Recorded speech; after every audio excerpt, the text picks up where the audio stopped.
Merci de vous asseoir. Nous allons commencer. Bonjour et bienvenue quand même, excusez-moi, je suis en train de me réveiller.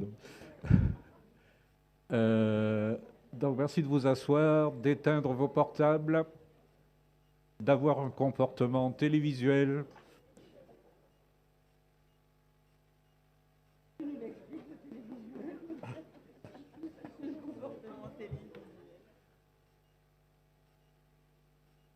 Qu'est-ce qu'il y a là-haut? Il y a quelqu'un là-haut?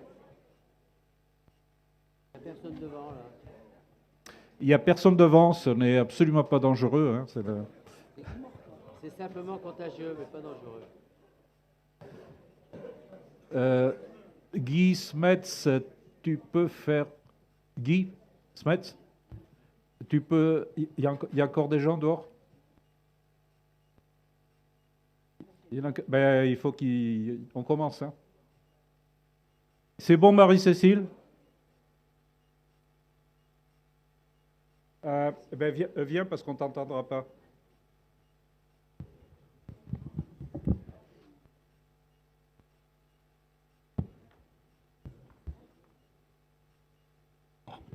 Monsieur Rocher, vous avez votre taxi à 16 heures. Est-ce que vous pouvez prendre en charge Jean-Michel Ramos? D'accord. L'emmener à l'espace handicapé. D'accord, merci. Monsieur Christophe, voilà, derrière, voyagera avec Monsieur Gilles. Ok, tous les taxis à la porte devant l'hôtel. 13 heures pour Monsieur Gilles et Monsieur Christophe. Ils ne vont pas manger, les pauvres.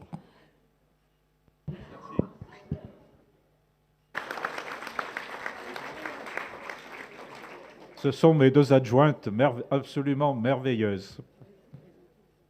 Bon, c'est bon.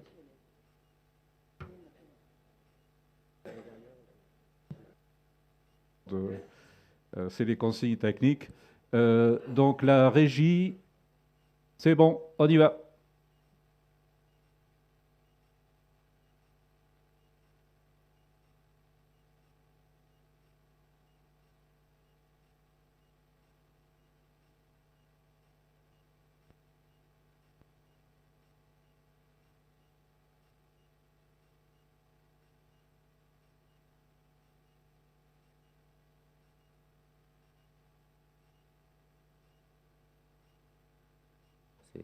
Collaboration parfaite. Voilà, donc on peut commencer l'Assemblée générale. On y va, c'est parti.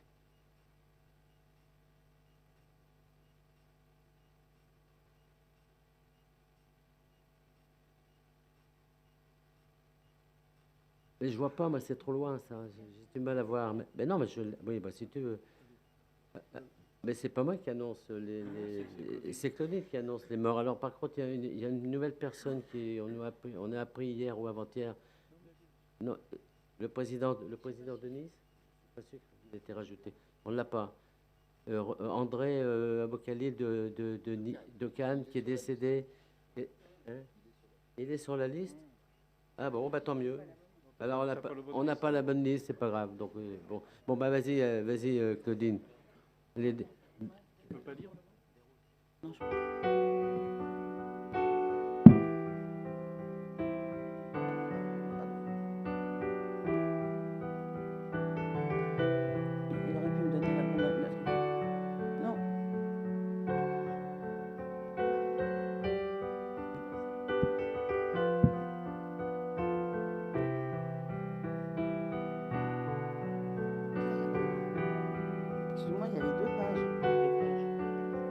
Claudette Leyès, BS de Saint-Étienne.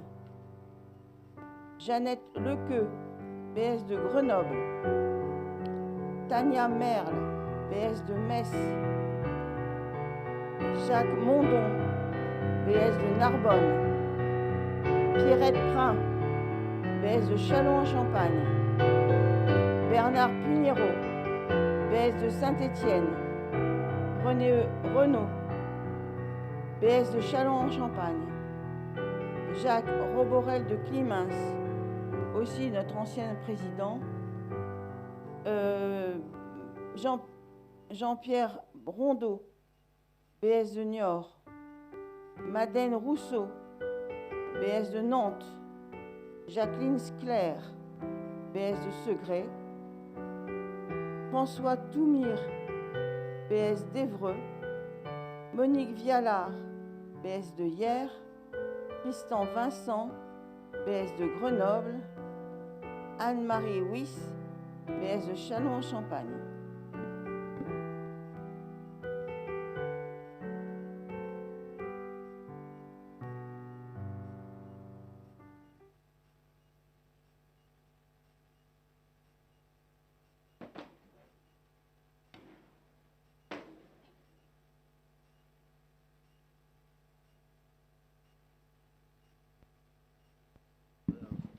Oui, merci, merci.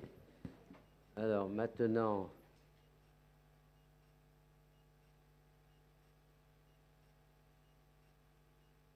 il est très directionnel. Ah bon, ce n'est plus chez eux. Voilà. Donc, a quitté Odigo. Donc, ils ont un nouveau directeur. Alors, comme changement dans ces grosses boîtes comme ça, ben, ils ne savent pas trop comment ça va se passer. J'ai connu ça chez Saint-Gobain il y a une quinzaine d'années. Des changements comme ça bouge. Alors, ils espèrent que ça va continuer et que ça va continuer. Bon, donc là, alors Platon, un petit mot quand même. On est dans une période de dépôt de dossier. Alors là, c'est pareil, on a affaire à l'administration. Il n'y en a pas ici, merci. On a envoyé notre dossier le 13 août. 13 août. Je me suis inquiété que le dossier était bien arrivé au début, il y a 8 jours, 10 jours.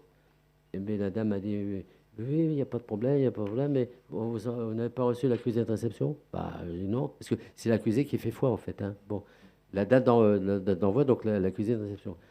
Elle regarde, mais elle me dit, pour moi, vous inquiétez pas, monsieur Serve, il n'y a pas de problème, c'est dans la boucle et tout. Mais je vérifie quand même. Bon, elle m'envoie un mail 10 minutes après. Elle dit merci pour ça, excusez-moi, mais on prend en compte la date du 13 août, etc. Mais ça serait bien que vous rajoutiez ça et ça. Bon. Donc, on s'y colle. Enfin, il faut qu'il soit déposé fin septembre. Et la commission va se réunir le 18 octobre. Donc, on en saura plus le 18 octobre. Et d'ailleurs, à ce sujet, je fais une parenthèse qui est intéressante.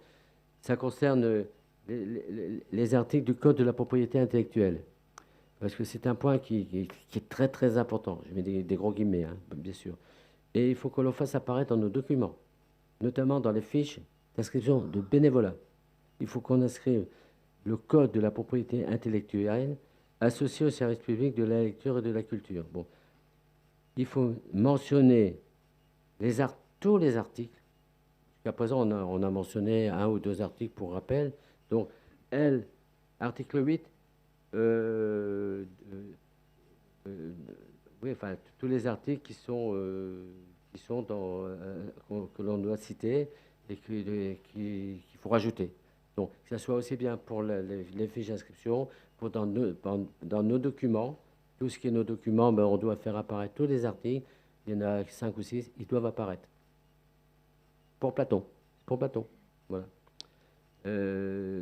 Donc, c'est vrai que quelque part, ça fait rajouter du temps, et puis ça rallonge, quoi. Donc, c'est un peu énervant.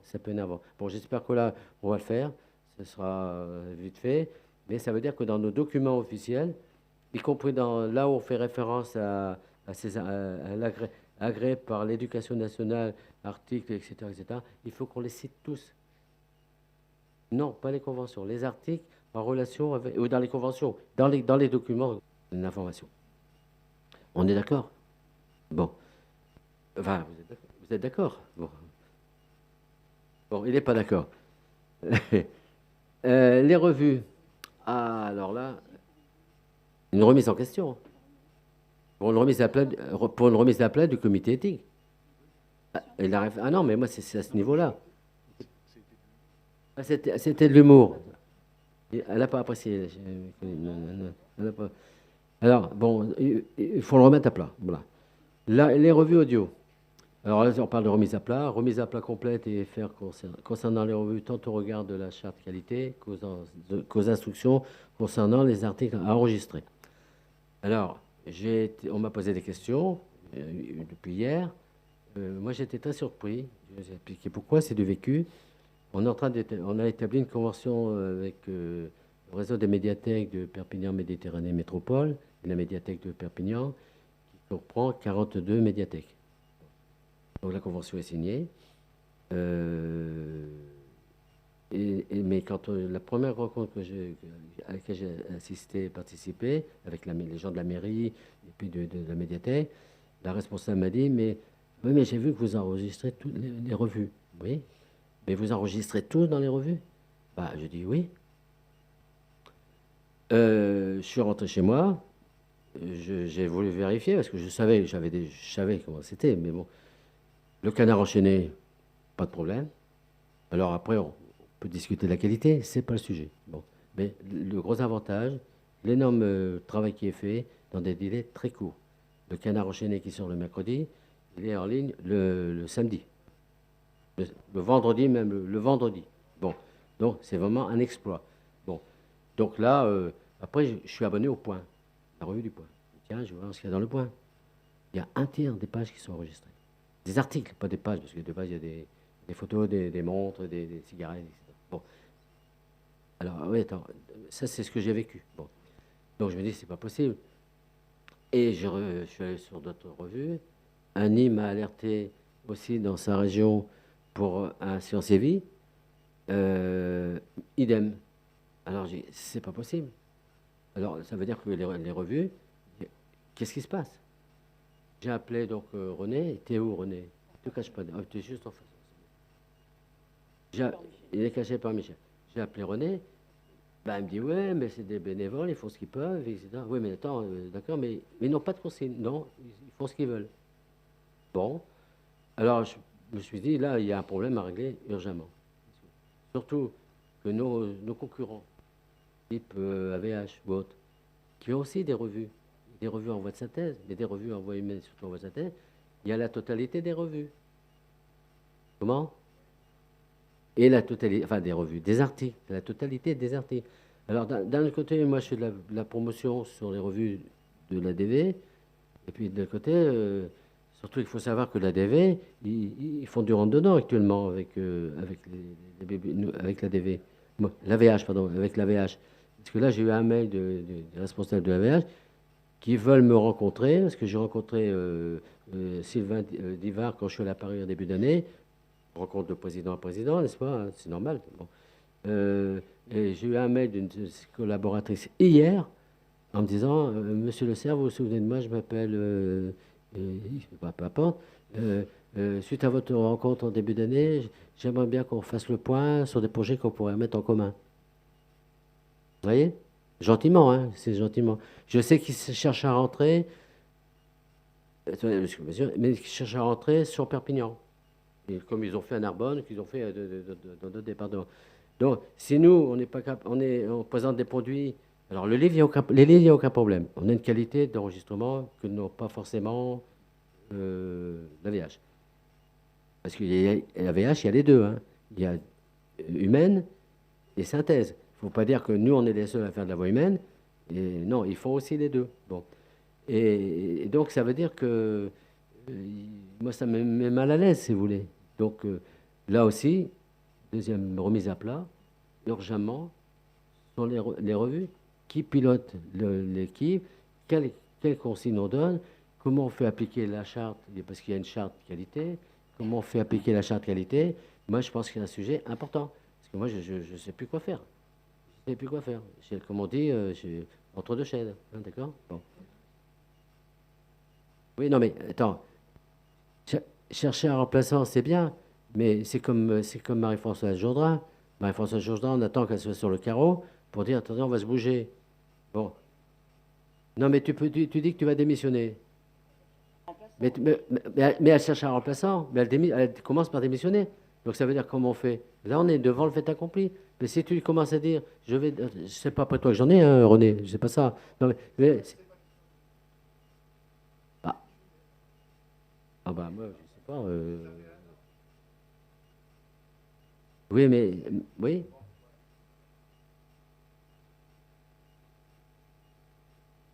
Oh non, non, non, non, non, non, non, non, non, non, non, non.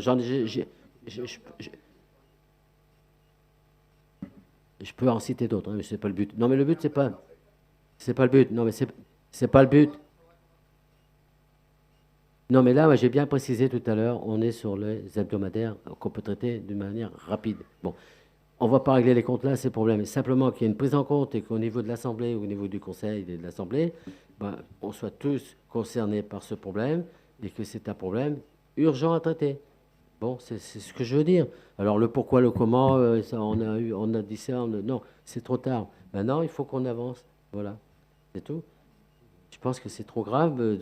Encore une fois, j'ai donné 3 exemples, mais il y en a d'autres, hein, je peux les citer. Non, je ne les citerai pas, d'accord. Alors, c'est pour ça que je mets peut-être prévoir, alors là, j'ai mis un point d'interrogation parce que je me suis la pointe des pieds, les hebdomadaires en voie synthèse. Bon. Je pense que c'est le passage obligé. C'est mon point de vue, hein. C'est le sien aussi, et on le partage, c'est bon. Et Claudine aussi, je ne sais pas, tu n'as pas dit. Qui nous consent, voilà. On va pouvoir les enlever. Pourtant, ça a été relu, relu, et relu et re-relu, mais bon, voilà. Ouais. Parce que les 5000 exemplaires sont chez moi dans mon garage. Bon, d'ailleurs, on n'a pas parlé des problèmes des on en parle après. On n'en peut plus de notes. Bon, donc alors, c'est bon là. Bon. Donc la communication, gros travail de fait, superbe équipe, et ça continue. Je pense que l'équipe, normalement, devrait être conduite pour l'année qui arrive. T'es rassuré, Henri? T'es partant? Bon, bah. Allez, c'est bon. Ah, Julie. Ah, Julie. Donc, pour les terrains, bon, hein? J'ai craqué. Françoise, non, c'est pas vrai. Elle me fait, Claudine, elle fait dire. Communique par un texto, pas un mail, texto. Faut être jeune maintenant, hein. Il faut être jeune. Texto. Oui, oh non, pas la meuf. C'est lui. C'est pas moi, hein. Vous avez entendu, hein. D'accord. Et je sais pas, est-ce qu'on en est. Est-ce qu'on a vendu tous les livres?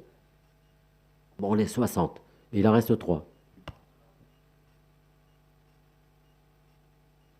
On entend. Mais lève-toi, on n'entend pas.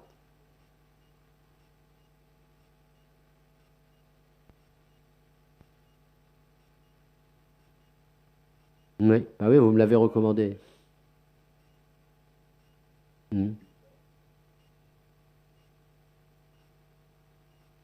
Très bien. Super. Ben voilà. Françoise fait un boulot extraordinaire et elle est surtout discrète. Voilà. Et ça, c'est très important. Merci, Françoise.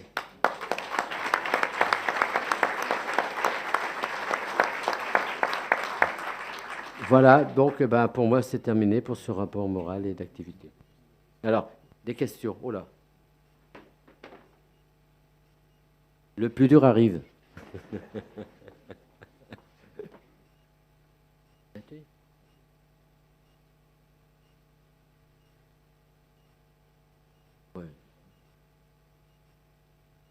C'est bon?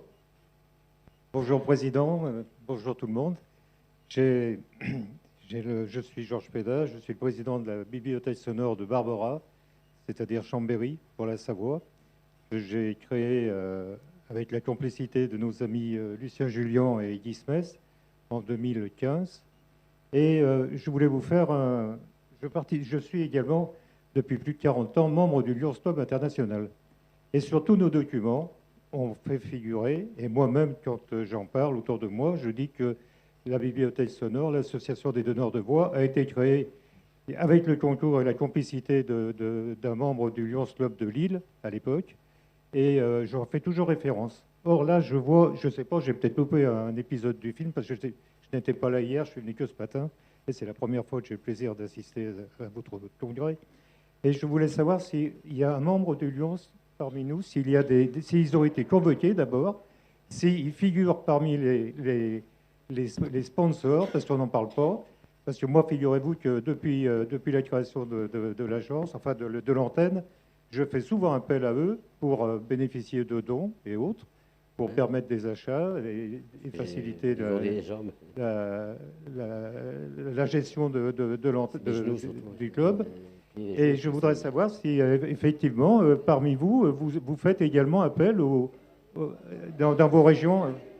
Voilà. Les Lions. Et seulement, là, excusez-moi de vous poser cette question, mais sur le rapport d'activité, parmi les mécénats et les sponsors, il n'en est pas fait référence du Lions Club. Eh ben parce que c'est au niveau de c'est pour ça. Le rapport. Voilà. Le rapport d'activité, c'est l'association. Bon, après, chaque bibliothèque fait ses manifestations, a des relations avec le Lions Club, comme moi à Perpignan, avec Saint-Cyprien ou d'autres. Bon, je parle de Perpignan. Bon, maintenant, au niveau national, là, on raisonne au niveau national. Bon, il n'y a pas de logo sur le rapport moral. Tu trouveras les logos. Pardon. Non. Tu trouveras les logos sur nos supports. Sur le prix littéraire, là, il y a le logo. Sur la plaquette que tu vas lire, il n'y est pas. Mais sur d'autres documents. Alors, pourquoi Plus près C'est bon? Non, pourquoi? Parce qu'en définitive, il y a 2 ans, on avait fait venir le gouverneur responsable, enfin, guide de liaison, excuse-moi, parce qu'il y a des liaisons. Là, il en a pris plein la tête. Hein. Bon, parce qu'en fait, il y a une volonté, moi, c'est ce que j'ai dit à mes amis gouverneurs, que depuis des années, il y a une volonté que je considère, moi, je parle que pour moi, il y a une volonté systématique de nous écarter de toute manifestation nationale. Bon, ah oui, non, mais c'est un ressenti, Ou alors, il faut aller se battre, le dire. J'ai assisté à une remise une passation de devoir, maintenant c'est passation de devoir de gouverneur. La passe au gouverneur m'a invité parce que je lui ai dit ce que je pensais, que depuis 2-3 ans, moi, représentant des BS dans ma région, délégué des BS, président national, quand même, je représente une association nationale, qu'au niveau région, on ne me fasse pas appel. J'ai pleuré. Elle a compris, elle m'a invité, j'ai profité pour dire ce que j'en pensais. Maintenant, j'ai la gouverneure actuelle qui m'a envoyé un mail, Pierre-Marie, je souhaiterais te rencontrer, etc., signé Raphaël. Donc ça veut dire qu'il faut travailler au coup par coup. Il y a des régions où ça fonctionne, par exemple, au Raz, c'est parce que et pas en Ile-de-France. Voilà. Après, c'est aux régions de se démener, parce qu'au niveau national, moi, ce que je ressens, hein, c'est qu'il y a, comme les chiens guides, tu ne verras plus les chiens guides dans les plaquettes. Tu ne verras plus la canne électronique. On ne fait plus partie des associations, filles ou sœurs, je ne sais pas ce que c'est. On est à peine des associations partenaires. Et quand je vois le trombinoscope, j'ai affaire à des lions. Hein, quand on voit le trombinoscope national, on apparaît dans les associations sœurs, filles, puis tu as des associations autres. C'est comme ça que c'est écrit. Et tu as 3 associations. Tu as l'association des donneurs de voix. Autre, ça veut dire quoi, autre? Ça ne veut rien dire. Alors, nous, on fait des efforts, mais il faut aussi que du côté des lions, ils fassent un effort. Voilà. J'ai dit ce que je pensais. Il y a d'autres lions qui peuvent s'exprimer. Tiens. Question ici. Sans vouloir être désagréable, si on va par là, il faudrait également mettre dans les logos le logo du Rotary, par exemple, puisque notre l'ABS, celle de Fresnes, on est plutôt sponsorisé par le Rotary et jamais par des Lions. Donc, oui, mais donc, il faut être... Oui, voilà. Donc, c'est pas noir et blanc, c'est que si on veut être exhaustif, il faut aussi mettre le Rotary, c'est tout. Donc, y a-t-il voilà, d'autres questions? C'est pas la seule BS. Oui, merci.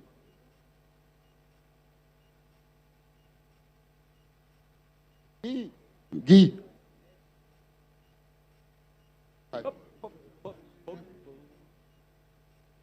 Non. Concernant les logos, comme le dit Pierre-Marie, au niveau national, il n'y a pas uniformité. Donc, par rapport aux supports de com qui ont été présentés, les logos pour les partenaires avec qui on travaille, entre guillemets, ils sont à mettre sur les logos locaux. Parce qu'on peut mettre le Rotary, on peut mettre l'usine Truche-Muche, on peut mettre ce qu'on veut. Le Rotary est un des sponsors.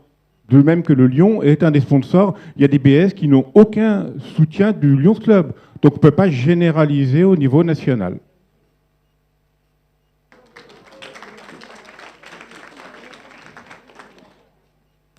Moi, j'ai une petite question concernant le PLNA et le prix Arrête littéraire. avec les lions, ça suffit. Hein.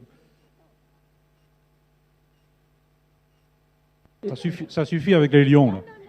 Non. Simplement, 2 mots. Le Lions Club a été fondateur. C'est un membre fondateur des bibliothèques sonores. D'accord, à Lille? Si. Non, c'est pas ça. Je propose qu'on... Oui, voilà, on va passer à un autre sujet. Une question par là. Non, oui, mais... Oui, sur le PLNA, le pas prix le- littéraire c'est national de le- l'audiolecture, je voudrais savoir quel est le retour de notoriété par rapport aux autres prix littéraires et est-ce qu'on a des retours des éditeurs par rapport à ce prix? Est-ce qu'ils sont heureux, contents, fiers d'avoir ce prix? À chaque fois, qui est-ce qui a parlé? C'est toi, Bernard? Merci. À chaque fois qu'on annonce que je contacte l'éditeur, donc évidemment c'est une ouverture intéressante. Bon, ils ne connaissent pas. Hein. Actes Sud, l'année dernière, je ne sais plus quel était l'éditeur pour comment. Peu importe. Donc il faut que je leur explique ce qu'on fait. Ah ben c'est bien, etc. Puis après, ils nous ouvrent les portes. Parce qu'il faut qu'ils nous ouvrent les portes pour pouvoir avoir les livres, ils me donnent les références, les coordonnées de l'auteur, parce que je ne les ai pas. Donc ça passe par les éditeurs. Donc Julie, les informations sur Julie, les mails, etc. C'est l'éditeur qui a transféré un mail à Julie, et Julie m'a contacté. Voilà. Ah oui, bien sûr. Mais c'est vrai que c'est au coup par coup, parce que... Autre question. Ouais. Oui, bonjour, je suis le président de la Bibliothèque sonore de Grenoble. Alors, j'ai un petit problème au niveau de la Bibliothèque sonore de Grenoble. J'ai voulu rajouter Grenoble-Isère derrière. Ouais. Je vous explique pourquoi. Parce qu'il y a certains antagonismes dans l'Isère entre certaines communes. Et voilà, alors on touche des subventions des communes, dont il y a une histoire politique là derrière, je ne vous le cache pas. Et quand je vais chercher une subvention, par exemple à Voiron, c'est le Lions Club d'ailleurs souvent qui nous remet des chèques. Il me dit il faut supprimer Grenoble, il faut dire Bibliothèque sonore de l'Isère. Voilà, alors j'ai quelques mal à ce sujet, surtout en plus qu'on touche aussi les subventions départementales, et le département, bien sûr, c'est l'Isère. Alors, c'est sûr qu'on a une seule bibliothèque dans l'Isère. Mais voilà. Mais, alors là, il y a une règle qui a été définie, qu'on adapte à plus ou moins, je dirais. C'est d'abord, l'ABS appartient à le nom de la ville en premier. Voilà. Donc c'est Grenoble. Bon. Et à ce nom, on peut associer le département, comme on a fait récemment avec le Loiret. Oui, non, mais tout récemment, on a adapté, parce que là, il y a d'autres départements qui ont dû se rajouter. On avait donc le département d'Orléans, du Loiret et du Cher. Parce que ça, voilà, donc ça, moi, voilà. Et ça ne touche pas l'Indre-et-Loire, qui est juste à côté. Bon, nous, c'est facile, c'est Perpignan et des Pyrénées-Orientales, Narbonne et de l'Aude, etc. Systématiquement, il faut associer le département au nom de la ville. S'il vous plaît, pas de discussion hors des questions, parce qu'on n'entend rien sur la version transmise. Bon.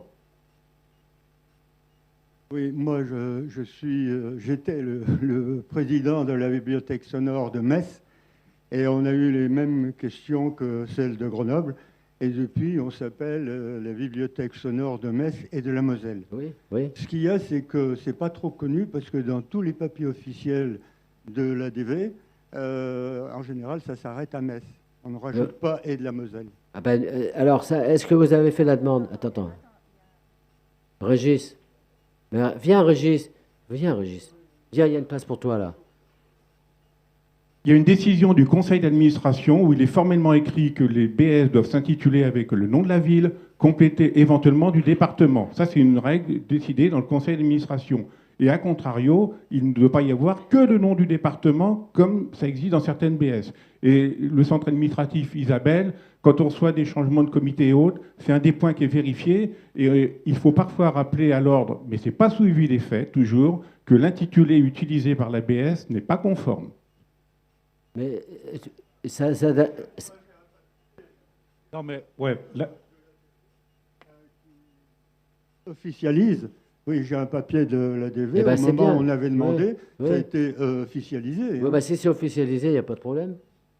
Bon, Mais Isabelle, on verra ça. Enfin, vous verrez ça. Non, mais je crois que la question était sur les, j'ai entendu, sur les documents de la DV. Alors c'est vrai, sur les documents, quand on liste les BS, on ne met que le nom. Parce qu'imaginez si on devait ajouter Grenoble et l'Isère, Metz et la Moselle et tout ça, il nous faudrait déjà les 12 pages de la plaquette. Donc là, on met que les lieux, c'est pas le nom de la BS, c'est le lieu. Pour les documents internes.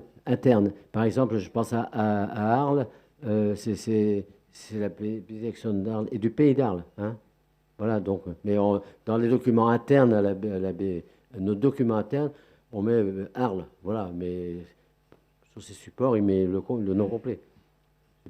De communication, je parle. Bon, d'autres questions?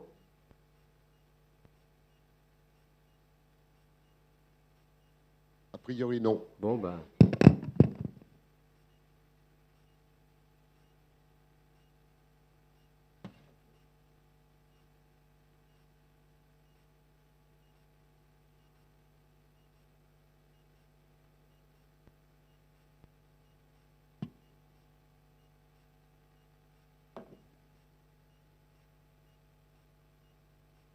Bien, on va continuer avec le rapport financier qui, je n'en doute pas, va vous passionner. Vous avez dû d'ailleurs prendre connaissance du rapport financier qui est sur le portail. Dans le rapport financier qui est sur le portail, vous avez un certain nombre de détails. Le but là, ça n'est pas de répéter ce que vous avez tous lu, bien sûr, mais on va faire quelques commentaires, quelques précisions. Alors, je veux bien le premier flyer. Donc, j'ai voulu rappeler, en fait, simplement qu'effectivement, l'année 2022 a été marquée par le fait qu'on a considéré qu'Orphée, effectivement, fonctionnait depuis le 1er janvier 2022. Voilà, donc c'est le premier exercice vraiment d'application du logiciel Orphée. Enfin, il y a un autre événement qui a été important, c'est effectivement la fin de l'Economa et donc le partenariat qu'on a passé avec Access Solutions. Ce sont effectivement des faits qui ont impacté les comptes de 2022. On passe à la diapo suivante. Donc le rapport financier, effectivement, ça consiste, vous le savez tous, c'est les comptes là, qui vous sont présentés, qui sont le compte de résultat de l'année 2022. C'est la compilation, en fait, de l'ensemble des comptes du siège et des 106 BS. Alors, il y a un peu plus, puisqu'en fait, il y a eu 3 BS qui ont été fermés en 2022. Il reste 106 BS, je dirais, vivantes au 31 décembre. Ça, c'est le résultat cumulé de l'ensemble. Alors, vous voyez d'ailleurs que le résultat connaît des variations assez significatives. Hein. On avait un résultat positif en 2020, un négatif en 2021 et un négatif en 2022, assez significatif. Ce qui est quand même important sur ce tableau, c'est de bien voir que ce résultat de moins 71 000, il correspond en fait à un négatif au niveau des comptes du siège de 138 000, mais un positif du cumul de l'ensemble des BS de 66 000. Ce qui est important, vous avez dû le voir d'ailleurs dans le rapport financier, le résultat global des BS est passé donc à un excédent de 66 408 en 2022, alors qu'on avait un déficit très léger, mais le déficit de 2021 était de 3 700 €. Donc il y a une progression et un redressement de l'ensemble des comptabilités des BS qui est très significatif. Voilà, donc ça c'est vraiment, je dirais, le résultat vraiment très condensé, on ne peut pas faire beaucoup plus condensé, de l'ensemble de la DV. Tu peux mettre la diapo suivante. Alors vous m'excuserez, mais effectivement, en bon normand, j'ai pensé qu'un camembert pouvait vous satisfaire, donc c'est bien sûr un camembert au lait cru, hein, j'insiste. Donc, un premier camembert sur les produits. Donc ça, ce sont des camemberts qui traduisent les comptes du siège. Les comptes du siège, c'est, comme vous le voyez, un global de 168 000 euros de produits. Ces 168 000, c'est pour l'essentiel, bien évidemment, la participation DBS, puisque la participation DBS représente 70% en fait des produits. Et puis on a deux autres montants, je dirais, relativement significatifs. Ce sont les produits financiers, puisqu'en fait les produits financiers représentent quand même 7% de nos produits. Et les produits financiers, d'ailleurs, évoluent de manière assez significative, mais ça, c'est lié au fait de la remontée des taux actuellement. Et puis un troisième paquet qui est là aussi significatif, qui représente 6%, ce sont les mécénats, et je nomme notamment les 20 000 euros que l'on reçoit de Odigo, qui sont dans cette partie-là. Voilà, donc les produits, 168 000 euros. Si on passe maintenant aux charges, la diapositive suivante, Guy. Les charges, c'est 306 000 euros. Alors, c'est 306 000 euros de charges, ce qui veut dire qu'effectivement, quand on fait la différence entre les produits et les charges, c'est bien les 138 000 de déficit dont je vous parlais tout à l'heure. Au niveau des charges, en fait, il y a trois paquets. J'allais dire, il y a trois paquets essentiels de charges. Les charges de personnel qui représentent 27% de nos dépenses, les coûts informatiques qui représentent 19%, et le congrès qui représente 23%. Ces trois paquets, charges de personnel, coûts informatiques et congrès, c'est donc 70% de nos dépenses. Voilà. Je ne vais pas rentrer dans le détail du reste, si vous voulez, mais voilà, c'est pour vous donner une idée des grandes masses, des dépenses du siège. Bien sûr, on a à côté, on a des dépenses de loyer, on a des dépenses de fonctionnement courant, on a un certain nombre de choses. On a des remboursements de frais de déplacement pour les mandats nationaux, pour les DR, etc.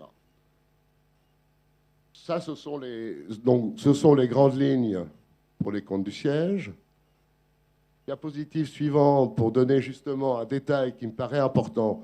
J'ai volontairement voulu faire une image simplement pour vous montrer les coûts informatiques. Vous voyez que les coûts informatiques ne sont pas à la baisse. Ils ne sont pas à la baisse et ils ont augmenté de manière significative en 2022. Il y a une ligne qui s'est rajoutée, qui est la ligne amortissement. Le coût, en fait, du logiciel Orphée, qui a été quand même un coût qui a représenté un petit peu plus de 70 000 euros. Sur ces 70 000 euros du logiciel Orphée, on a reçu d'ailleurs une subvention au total de 25 000 euros, ce qui veut dire que l'amortissement qu'on a pratiqué de ce logiciel à compter du 1er janvier sur la base d'une durée de 3 ans conduit finalement, net de la reprise des subventions, à une charge de 15 000 euros.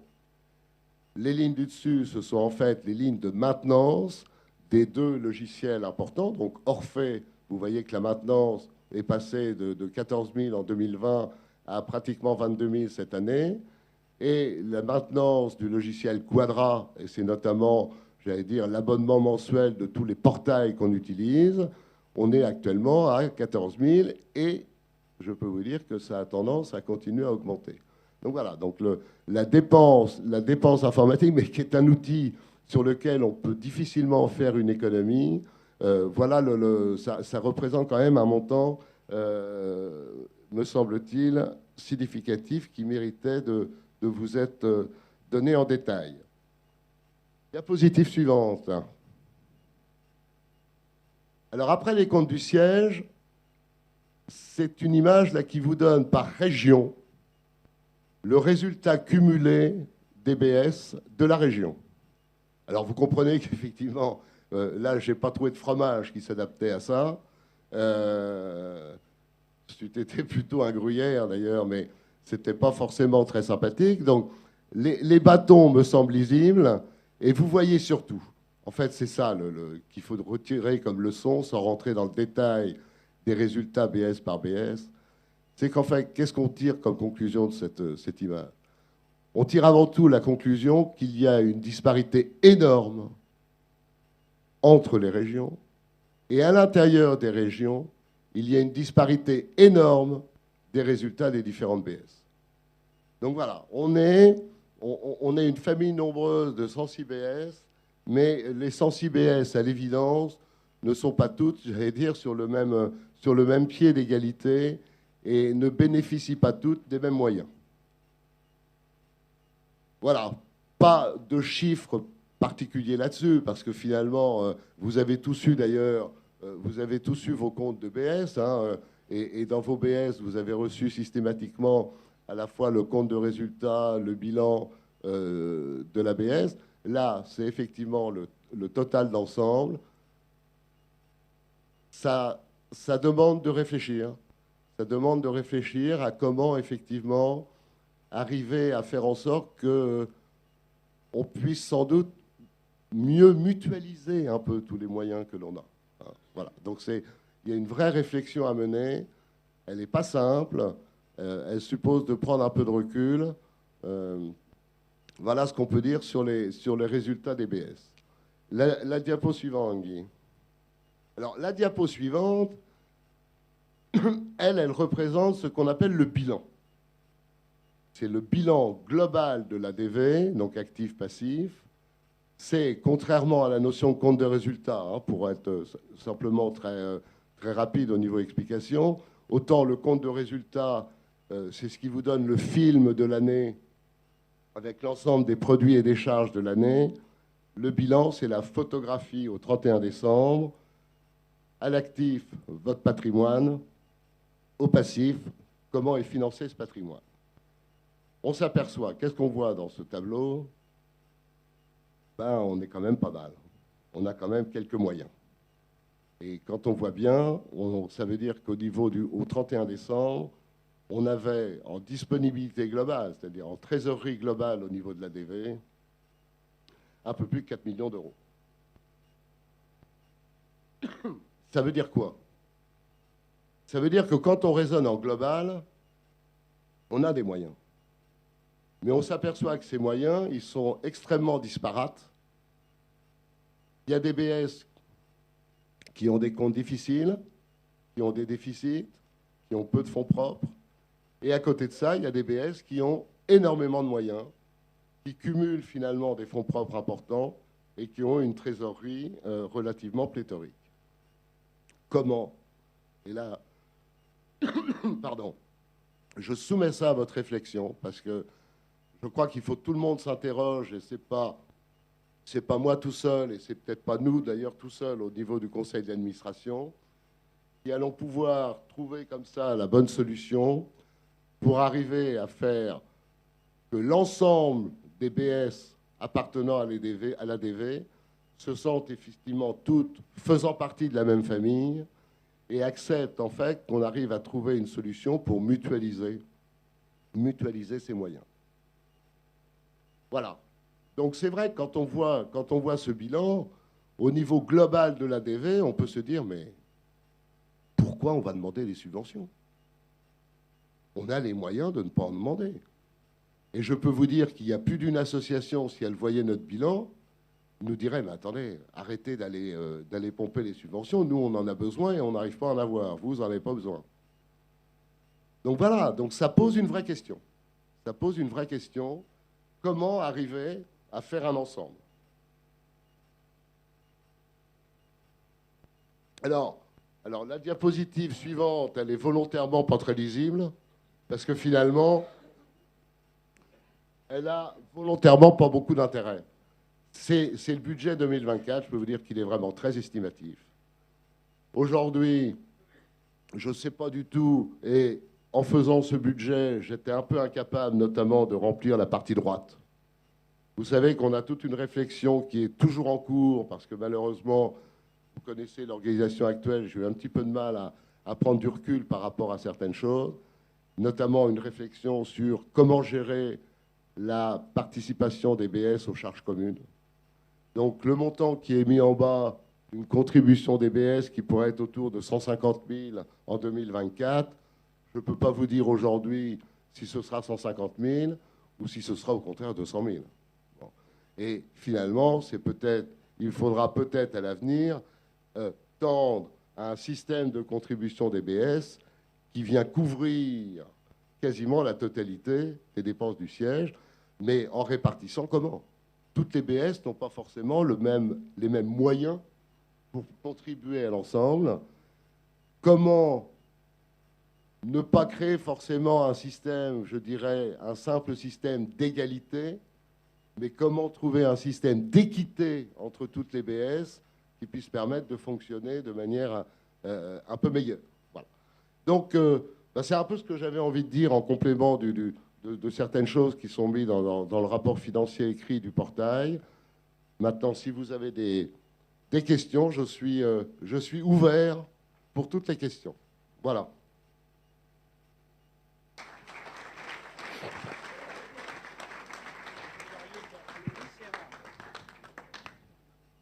Oh là là, j'ai peur. Régis. Oui. Merci Didier. Je suis John Appleton de BS de Montbard. Je suis entre autres un CRC. Merci Didier pour ces éclairages. J'ai une seule question. Le tableau qui montre les différences entre les différentes régions en termes de bénéfices ou pertes, ces chiffres sont avant ou après la participation? Ah ben, ce sont les chiffres après participation. Après. Oui. C'est le cumul des résultats des BS région par région. Oui, ça serait intéressant de voir avant aussi. Mais effectivement, quand ce tableau, alors je n'ai pas affiché toutes les régions une par une, mais j'insiste bien sur le fait de dire ce tableau montre d'une part une très forte disparité entre les régions, mais dans les régions, une très grande disparité entre les BS. Vous avez des régions, vous avez 10 BS, vous avez 2 BS excédentaires, largement excédentaires, et puis les autres déficitaires. Voilà. Comment? Alors, la mutualisation, la réflexion pour essayer de mettre les choses peut-être un peu plus en commun, va sans doute passer par l'échelon régional d'abord. Une réflexion au niveau des régions. Et tout ça, bon, ça demande un peu de réflexion, ça demande un peu de recul. Oui, Régis. Dans les BS déficitaires, qu'est-ce qui plombe? Est-ce que ce sont les charges, l'absence de ressources, les loyers de certains locaux? Il y a un mélange. Là aussi, effectivement, il y a des différences entre les BS parce qu'il y a certaines BS qui supportent des loyers significatifs. Ce que on constate aussi quand on regarde certains comptes de BS, à l'évidence, il y a des BS qui font certainement plus d'efforts que d'autres pour aller rechercher un peu des fonds, pour aller frapper aux portes de tel ou tel organisme, de tel ou tel club, etc. Bon, ça, c'est clair. Maintenant, au niveau des dépenses, oui, il y a peut-être des BS qui font plus attention que d'autres aussi à leurs dépenses, mais il n'y a pas... J'ai jamais constaté de gros excès à ce niveau-là. Bon, c'est plutôt dans les ressources. Alors, là aussi, on s'aperçoit que l'évolution qu'on connaît, notamment avec le pôle jeunesse, on s'aperçoit finalement qu'au niveau des dons, c'est compliqué d'obtenir des dons des jeunes. Si on ne sollicite pas les parents, si on ne fait pas un petit courrier aux parents des jeunes, en leur disant, voilà, vous bénéficiez, nous on fonctionne uniquement avec des bénévoles, pensez à nous, on passe peut-être à côté de dons. Donc, il y a plein de choses à faire, mais c'est vrai que tout le monde n'est pas sur un pied d'égalité, ça c'est certain. Oui. Juste une suggestion. En tant que délégué régional, oui. Quand je vois le montant des disponibilités, qui sont énormes, 4 millions d'euros, deux choses. Est-ce que nous devons, on en a parlé hier, mais pour ceux qui n'étaient pas là, est-ce que nous devons joindre ce compte de résultats à nos demandes de subventions particulières au niveau des régions? Parce que, comme vous l'avez dit, Didier, hier, c'est sûr qu'on va dire, oh ben, ceux-là, ils n'en ont vraiment pas besoin. Deuxième question, qui a toujours trait aux disponibilités, ne peut-on pas prendre immédiatement la décision de dire, eh bien, nous allons détacher une somme, pas conséquente, mais correcte, pour que chaque région puisse au moins organiser leur réunion régionale sans avoir à demander 30 ou 50 euros pour réserver une salle, et ensuite pour pouvoir mener à bien certaines actions régionales qui ont de l'importance. Je pense à une action qui n'a pas voulu être financée, qui se passe à Biarritz bientôt. Donc, moi, je parle pour toutes mes BS. Et voilà, c'est la réponse, les deux réponses que j'aimerais avoir. Ok, Nadine. Alors, s'agissant du premier point, pour les demandes de subvention, oui, la logique veut que, en fait, appartenant à l'ADV, une demande de subvention, les comptes de l'ADV doivent être transparents. Alors maintenant, moi, il y a aussi une solution, entre guillemets, et je sais que certaines BS détournent un petit peu la chose. On peut monter astucieusement son dossier de demande de subvention en sollicitant, en disant que bien sûr on tient à leur disposition l'ensemble des éléments relatifs à l'ensemble de la structure et que là on aura envoyé, ils les demandent pas. Bon, ça c'est un peu des attitudes. Oui, mais enfin, écoutez, ce qui est compliqué, c'est ce que j'ai dit tout à l'heure. C'est évident que sur la base du global, le fait d'avoir des subventions n'est pas justifié. C'est clair. Alors, j'en arrive à la deuxième question. La deuxième question, je me dis dans un premier temps, mais ayons déjà, par le biais de vous tous, les DR et DRA, ayons déjà une réflexion au niveau des régions. Moi, je pense qu'au niveau des régions, les régions sont capables de créer un espèce de petit budget régional. Ça consiste en fait qu'il y a des BS qui vont être capables, et il y a des BS qui se portent bien dans dans plusieurs régions. Déjà, au niveau de la région, on peut peut-être se créer une petite réserve. Mais voilà, donc, oui. Mais détacher d'où? Ça veut dire quoi, détacher? Mais le sortir d'où? Non, mais attendez, est-ce que vous comprenez bien que ces 4 millions, ils sont dans toutes les BS? Ces 4 millions, ils sont dans toutes les BS. Moi, ne me demandez pas de faire un chèque de 4 millions, je ne les ai pas. Oui. Oui. Non, mais il n'y a pas de micro, on peut pas sans micro. On peut pas sans micro. Oui, d'accord.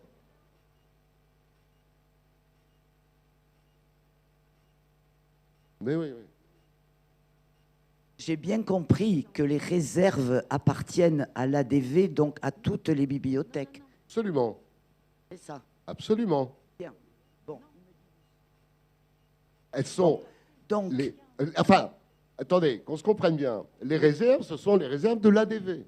D'accord. Qui sont, à la limite, réparties dans les BS. Quand on parlait de réserve, vous parlez de trésorerie. Tout à fait. Bon, la trésorerie, effectivement, moi, je n'ai pas les 4 millions au siège. D'accord. Je n'ai pas les 4 millions au siège. Quand je dis ne me demandez pas un chèque de 4 millions, effectivement, je ne peux pas le faire. Oui, oui, oui. Mais on a globalement 4 millions si on va chercher toutes les trésoreries dans les BS. Bon, alors ça, j'ai compris, merci. Voilà. Donc, ça veut dire que si une région sollicite ses BS pour faire un petit fonds de roulement pour la région, pour les raisons que j'ai données tout à l'heure, donc l'ADR et la DRA proposent ça à leur BS, c'est-à-dire qu'on demande, allez, mettons 300 €, n'importe quoi, pour financer certaines actions. Et à ce moment-là, le trésorier national et l'ADV nous acceptent cette chose-là. Alors, Là, je crois qu'on ne se comprend pas. Non, je crois qu'on ne se comprend pas. On me dit qu'on ne peut pas prélever dans le fonds, dans les dotations qui restent. On ne peut pas, puisque c'est à toutes les BS. Oui. Non, mais attendez, dans une région... J'aimerais qu'on m'explique. J'aimerais qu'on m'explique. Je veux pas qu'on rentre. Je veux complètement naïve. Non, je veux pas qu'on rentre dans le détail maintenant. Comprenez bien. Vous prenez une région, vous avez une certaine trésorerie de région. Cette trésorerie de région, elle est répartie dans XBS. À vous, au niveau de la région, peut-être de décider que tel BS qui détient des réserves particulièrement significatives peut peut-être être porteuse quelque part et se dire, moi je suis prêt effectivement au niveau de la région à supporter un budget régional et à mettre en route un budget régional, sans forcément demander la même chose à toutes les BS de la région. La solidarité, ça n'est pas à la base forcément l'égalité entre toutes les BS. J'insiste sur le fait que moi, mon souci, c'est qu'on arrive à créer demain un système d'équité entre les BS. Ok. Et je pense qu'il y a une différence colossale entre le mot équité et le mot égalité. Voilà. D'accord. Merci. Autre question.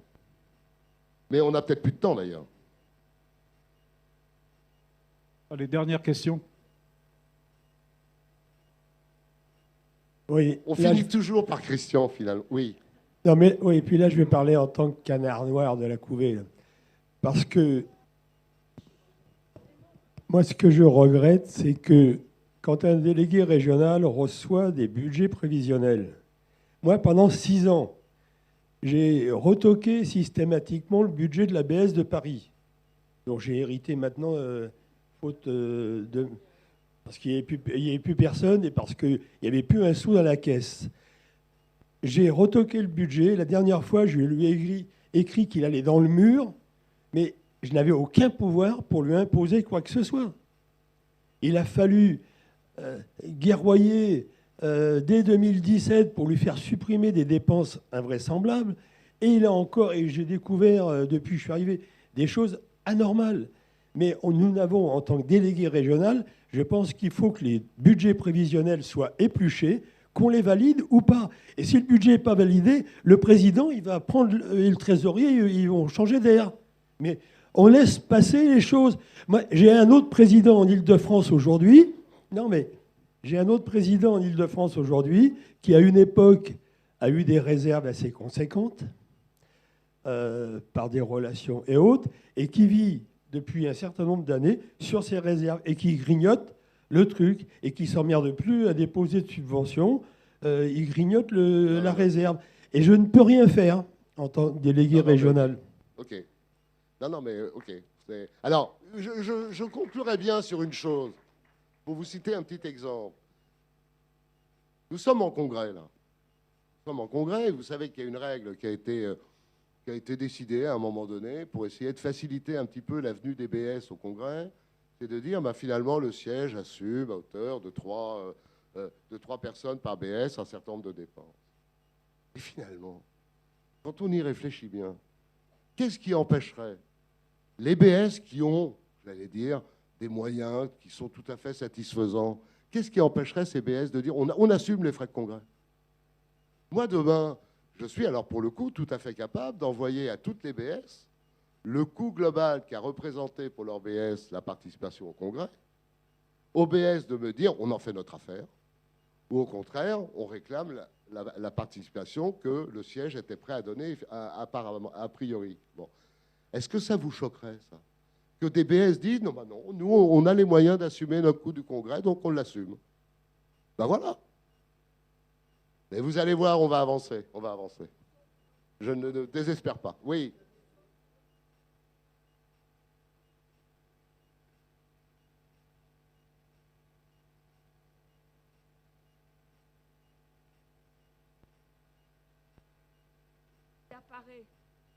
Sauf que dans une demande de subvention, on explique quand même qu'on a un peu de mal à vivre, qu'il faut acheter des Victor, enfin bon, et qu'on voit apparaître une ligne financement du congrès sur 2 jours à Lyon, enfin c'est un exemple, etc. Je ne suis pas sûre que ça fasse bien dans le cas. Mais ça, c'est pas un problème, parce que la participation au congrès, ça n'a pas besoin de figurer sur une ligne spécifique. C'est dans les frais de fonctionnement, sur une ligne, voilà. Donc, voilà, c'est dans les frais de déplacement et dans les frais de mission-réception-déplacement. Bon, enfin voilà. Enfin, écoutez, tout ça pour vous dire qu'on ne manque pas de sujet de réflexion, mais c'est vrai que ces comptes doivent nous amener à avoir ce type de réflexion. Voilà. Merci de m'avoir écouté.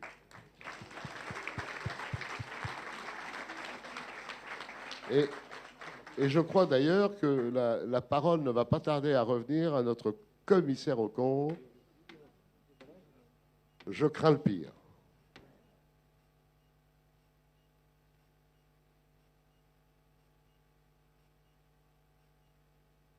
Didier, merci beaucoup. Bonjour à toutes et à tous. Ce dernier petit quart d'heure a été très animé. Je dois remercier Didier pour cette présentation, ce regard nouveau, puisque c'est sa première présentation. Ça a changé, c'est intéressant. Donc à ce titre, il faut le remercier. Et un deuxième remerciement, c'est que quand même, il a passé un printemps et un été des plus délicats. Et honnêtement, si on est là aujourd'hui, c'est aussi grâce à lui. Parce que les comptes, quand je suis arrivé, comme tous les ans, au mois de juillet, c'était pas très finalisé quand même. Et donc, il a pris le problème à bras le corps. Et d'ailleurs, on le sent bien et investi au ton de la voix. Hein, il y a quand même une résonance. Il maîtrise l'ensemble des sujets, on l'a compris. Il a un regard nouveau et c'est très intéressant. Je pense que c'est la bonne direction. Alors, les modalités, on en pourra en discuter, mais je ne suis pas très favorable pour qu'une région, enfin une EBS d'une région, distribue des moyens financiers à une EBS, même dans son giron ou dans son environnement proche. Il va falloir que ça remonte au siège, que le siège, voire le conseil d'administration, arbitre ces sommes d'argent, il me semble. Et pour répondre à cette question qu'a soulevée Madame, Feu Roborel de Clémence, c'est un sujet que nous avons abordé, mais pas systématiquement tous les ans, mais au moins régulièrement. Il n'existe qu'une seule entité, c'est l'association des donneurs de voix. Et lorsque vous demandez des subventions, vous devez être transparent et dire ce que représente cette association. Je me bats là-dessus. Je pense que c'est mon 3e mandat. Je pense peut-être être renouvelé, on va voir. Hein, mais je remercierai en temps et en heure. Mais c'est un sujet épineux que Didier a bien compris, qui est essentiel. Et d'ailleurs, on voit bien cette confusion. On le voit bien. Comme de fiers Gaulois, nous sommes empreints de notre BS. Et je le comprends. Mais pour autant, c'est le niveau national, l'ADV, qui doit prévaloir. Et ça, dans les présentations, dans votre réflexion. Bon, c'est compliqué, c'est des sujets délicats à aborder, mais une discussion est amorcée, c'est intéressant. Alors, pour revenir à mes diligences, et vous voyez un peu la difficulté de mon métier. 106 entités, si on les prend les unes après les autres, il y a peu de montants significatifs. Mais amalgamé, c'est 4 millions de trésorerie. Alors, on doit mener un métier, et pour arriver aux conclusions d'une certification, je procède à des sondages. Mais je procède à des sondages des fois sur des sommes de 100 euros, 200 euros, qui ne sont pas du tout significatives. Vous parlez de budget prévisionnel, oui, c'est essentiel. Hein, mais voilà, donc c'est cette compilation qui rend les choses compliquées et à mettre en œuvre pour un bilan compilé. Certainement, avec la numérisation, il va y avoir une vision, un remaniement complet. On parle de plus en plus de régions, de moins en moins de documents papier. Enfin bon, il y a vraiment, nous sommes dans une transition et il va falloir harmoniser, ce d'autant que j'entends qu'il y a beaucoup de bénévoles qui se désistent, que des personnes qui étaient déléguées comptabilité arrêtent parce que c'est lourd. Et pour autant, il va falloir avancer, il va falloir organiser cette transmission d'informations. Donc il y a du travail. Didier est là, il a la compétence, il a la volonté. Il y aura certainement beaucoup de choses qui vont changer ça va être très rapide, dans les 2-3 ans à venir. Ça, au niveau de l'organisation comptable, c'est certain. On ne pourra pas continuer à avoir 106 entités à gérer. Ça devient de plus en plus complexe. Alors comment ça s'organisera? Une nouvelle équipe se mettra en place et donnera des solutions. Pour ce qui est de mon rapport, donc vous voyez, il vous a été, alors pas présenté complètement, mais vous avez un compte de résultat, un bilan, ce patrimoine de l'association, pas la somme des BS qui figure dans mon rapport. Moi, je prends le bilan, le compte de résultat, l'annexe qui vous sont présentés, pour lesquels j'ai émis une opinion qui est la certification pure et simple de ces éléments. J'ai longtemps hésité. Ensuite, ce rapport, il comporte 3 parties sur les informations qui vous sont communiquées. sur lesquels je n'ai pas de remarques à formuler. Les choses sont exposées avec un regard nouveau sur lequel je suis pleinement en accord avec les comptes, cette compilation des comptes. Ces histogrammes ou camemberts sont le reflet de cette compilation des comptes. Puisque je dois m'assurer quand même que ce qui vous est présenté a une résonance ou une conformité avec le compte de résultat, le bilan, l'annexe. Et troisième pavé, c'est la responsabilité. La responsabilité à la fois du commissaire aux comptes sur ce que je vous énonce, mais aussi la responsabilité de vos administrateurs qui s'engagent. Et ça, on l'oublie quand même parce qu'il y a des responsabilités, il y a des sommes qui sont engagées, il y a cette transparence.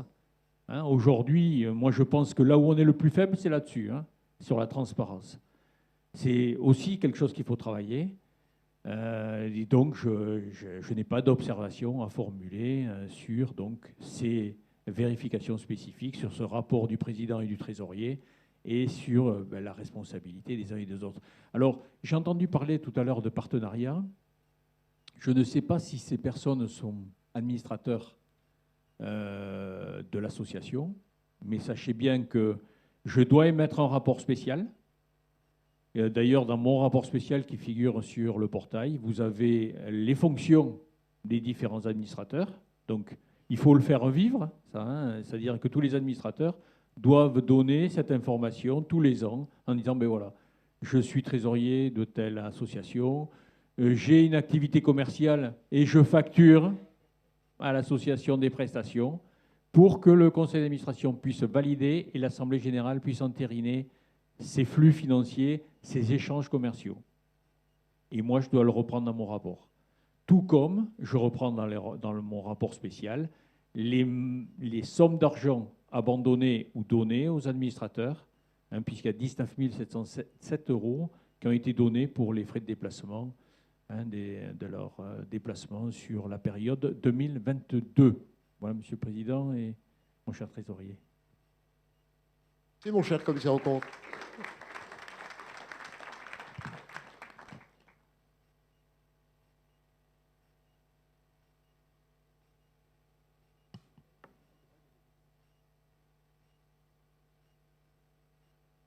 Alors peut-être...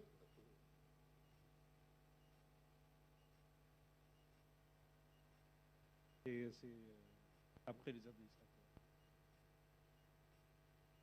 On peut voter avant ?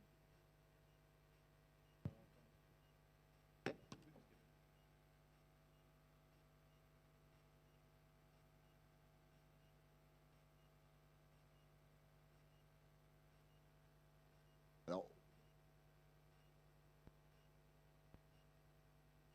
petite modification, on vous propose de voter d'abord pour l'approbation des comptes, le rapport du commissaire aux comptes, le quitus donné au président et trésorier, le quitus donné au commissaire aux comptes, l'approbation du renouvellement du mandat de M. Philippe Christophe, et ensuite on passera à la présentation des administrateurs. Donc, concernant l'approbation des comptes 2022, de l'affectation des résultats et du budget prévisionnel 2024, qui est contre? précisons un tout petit peu dans la résolution. Je ne vais pas parler tout à l'heure, mais bon, ça va un peu de soi. Compte tenu du déficit global annoncé tout à l'heure, l'affectation de résultats, c'est une affectation proposée tout simplement en report à nouveau. Sachant... Il n'y a pas trop de choix d'ailleurs. Sachant que pour ceux qui sont contre ou qui s'abstiennent, je voudrais bien donner le nombre de voix que vous avez, que vous représentez. Alors, je répète, pour l'approbation des comptes 2022 et de l'affectation des résultats et du budget 2024, qui est contre? Personne n'est contre. Qui s'abstient? Personne ne s'abstient. Donc c'est un vote à l'unanimité.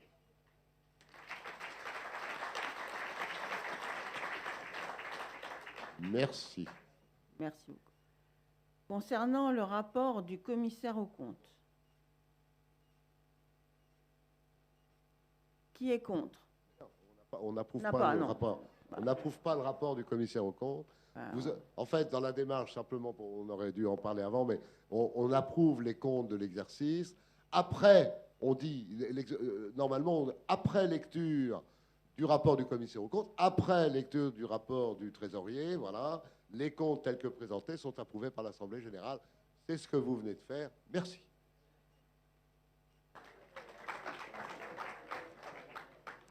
On doit quand même donner quitus, qui doit être donné au président et au trésorier. Qui est Ça. contre? Qui s'abstient? Vous avez à l'unanimité.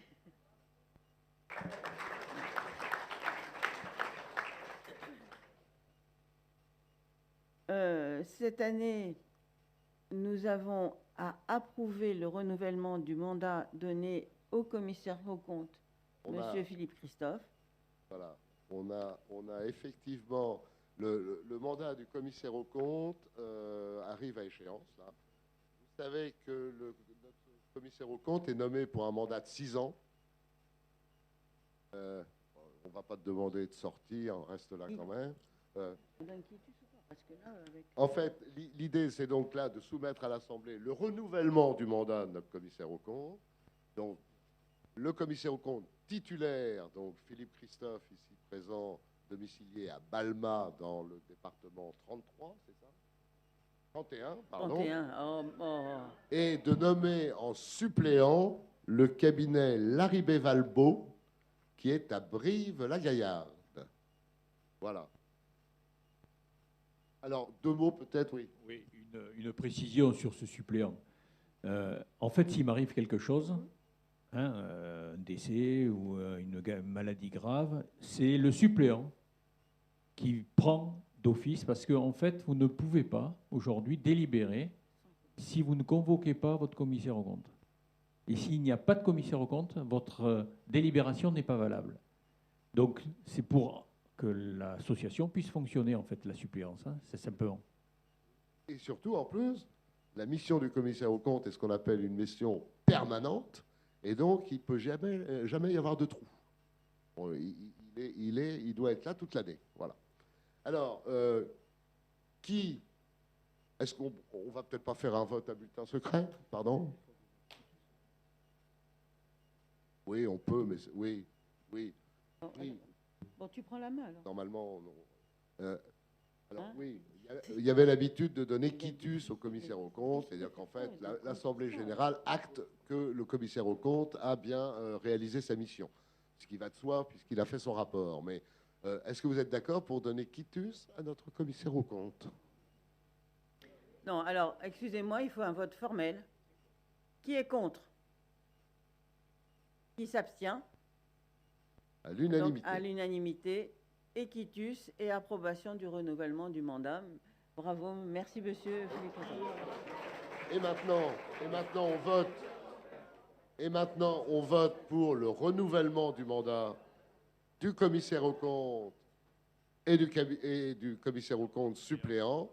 Là aussi, qui est contre? Alors, est-ce qu'on pourrait marquer, est-ce qu'il y a moyen de marquer le nom du commissaire aux comptes suppléant, ou est-ce que tu veux bien redire tranquillement le nom du suppléant qui n'est pas marqué sur nos documents? D'accord. Donc, le commissaire aux comptes titulaire est M. Philippe Christophe, si à ma gauche, domicilié à Balma, 31. Et le suppléant est le cabinet Larribé-Valbot, si à Brive-la-Gaillarde. 19, en numéro de département. Merci Guy. Qui est contre? Qui s'abstient? Unanimité. Ça mérite un petit mot du commissaire aux comptes.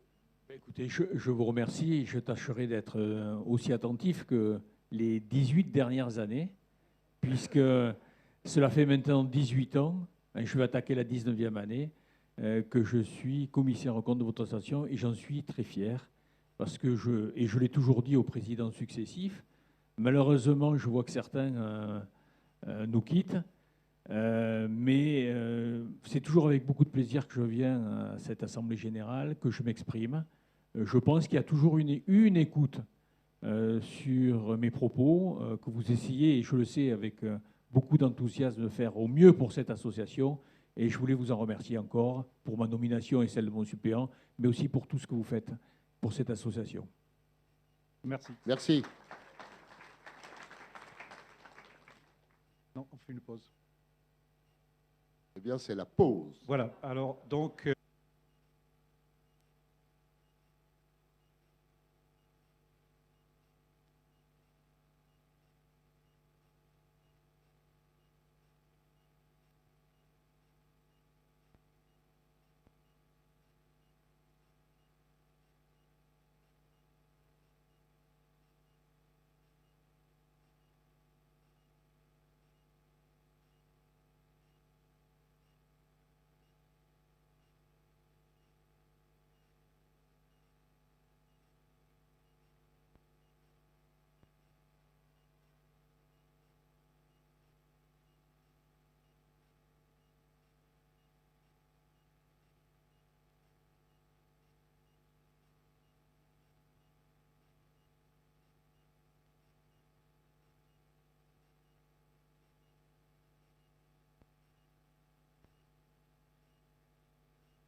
S'il vous plaît, on s'assoit.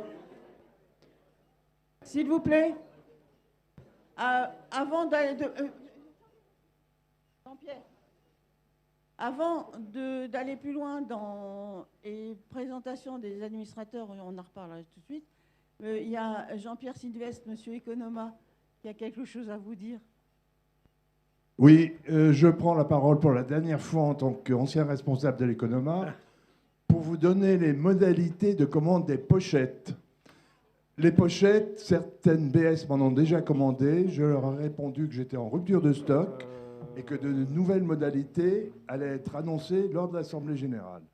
Donc ces nouvelles modalités vont être discutées. A priori, ça sera distribué par le centre administratif qui vous les facturera comme j'avais l'habitude de vous les facturer.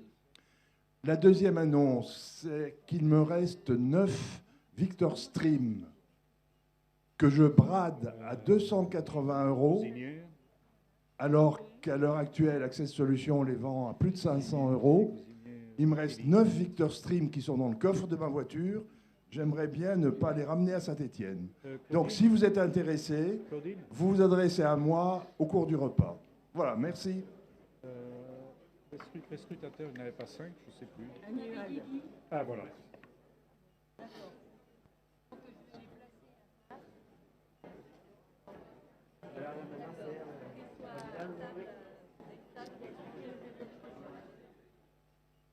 Est-ce que les professions de foi des candidats vont être affichées? Non. Bah alors moi, il faudrait que j'essaie de Marie-Annie Clopfoy, je vais pas. Je l'ai. Ouais, mais en papier, pas. Non, parce que comme c'est S'il vous plaît. comme c'est pas homogène. Pour permettre d'arriver à une heure correcte au repas, on va continuer.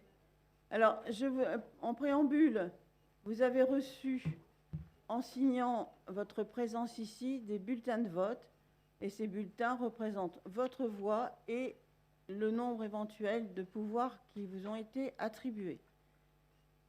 Sur cette feuille que vous avez reçue, il y a 13 candidats. 8 postes sont à pourvoir. Il y a 5 sortants, mais 8 postes à pourvoir, puisque avec le président Pierre-Marie Le Cerf, il a été décidé que cette année, on essayait d'avoir un conseil d'administration à 17 membres. Vous cochez entre 1 et 8 cases, puisque vous êtes libre de cocher le nombre de cases, mais pas plus de 8, puisque de toute façon, il n'y a que 8 postes à pourvoir. Donc, à certaines questions qui m'ont été posées, vous avez une case à cocher à côté, vous cochez le nombre de, jusque maximum 8 postes. Et vous pouvez ne... En fait, non, c'est de 0 à 8 cases. Voilà. Voilà, c'est clair? Je mets le chrono.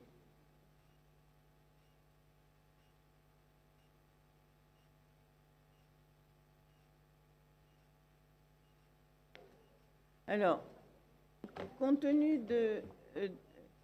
alors, je vous ai dit qu'il y avait 13 noms sur cette fiche. Monsieur Michel Bavière de la BS de Lyon nous a dit ce matin, alors est-ce que Michel, tu voudras dire un mot, mais il nous a demandé de retirer sa candidature. Donc, vous n'avez plus que 12 noms. Donc, si vous voulez bien ne pas indiquer le nom de Michel Bavière.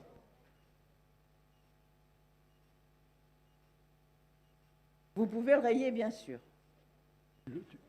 Si vous avez coché, c'est trop tard. Je les laisse, si tu veux. Donc, je vois. Ici, il ne se présente pas.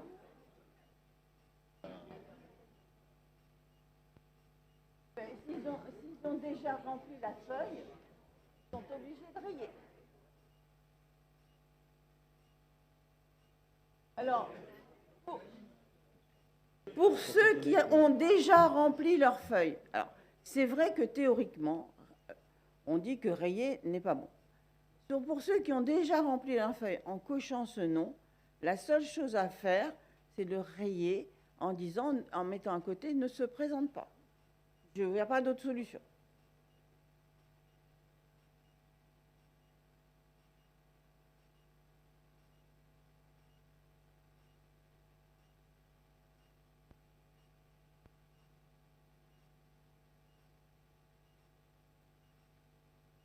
C'est toi qui commences. Je fais le chrono.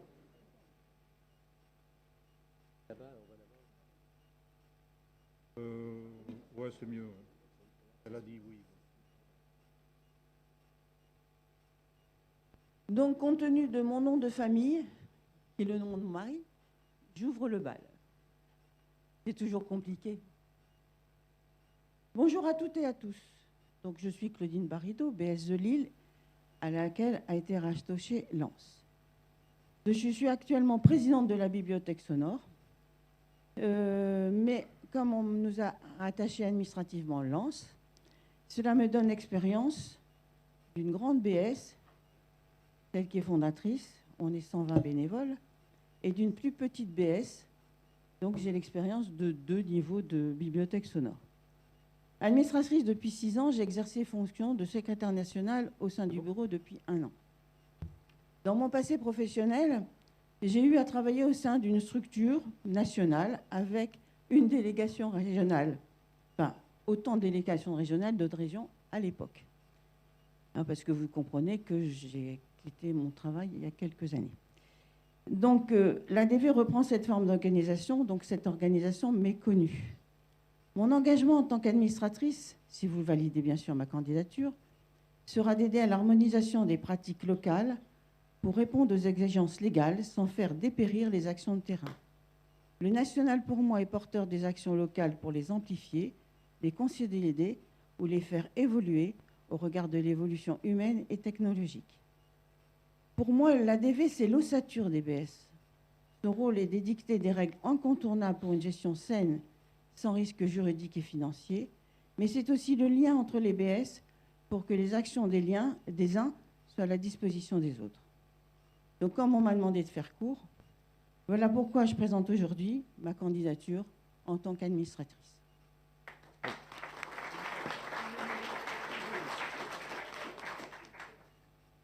Vous ne pouvez pas faire plus court. Madame Betty.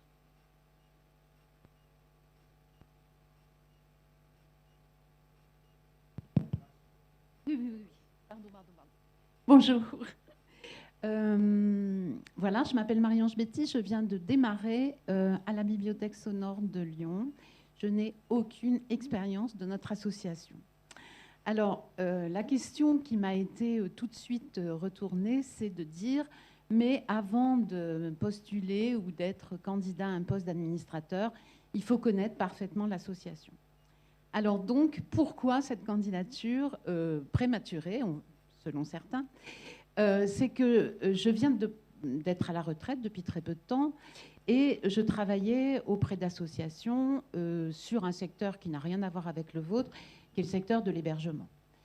J'ai donc accompagné pendant X années, plus de 20 ans, des associations dont je connais bien le fonctionnement, les écueils que les associations peuvent rencontrer, notamment sur le plan administratif, puisque j'étais moi-même fonctionnaire de l'État, donc c'est des accompagnements que je faisais beaucoup. Cette compétence, enfin en tout cas cette appétence pour le secteur associatif m'a amenée à être tout de suite candidate pour être donneuse de voix, parce que pendant toute ma carrière, j'ai été très intéressée par cette association. J'ai suivi vos travaux et votre existence à travers Internet. Et je me disais, dès que je serai à la retraite, c'est une association que je rejoindrai. Donc je suis extrêmement contente aujourd'hui d'être là et de pouvoir parler avec les uns et les autres. C'est ma première rencontre avec vous, puisque quand on est donneur de voix, on est un peu isolé chez soi. Même si on est accompagné par des formateurs performants, on est quand même toujours un peu seul. Donc voilà le pourquoi de ma candidature. J'ajouterai que je suis disponible sur le plan... Top. Ah pardon, ben au revoir alors. Voilà.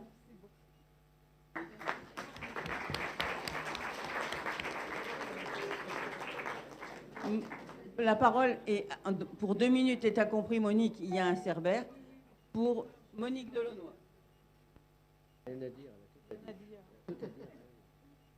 Oui, bonjour, Monique Delaunoy. Je pense qu'effectivement, il est plus simple de parler de DESI que de parler de soi, avec toute une assistance.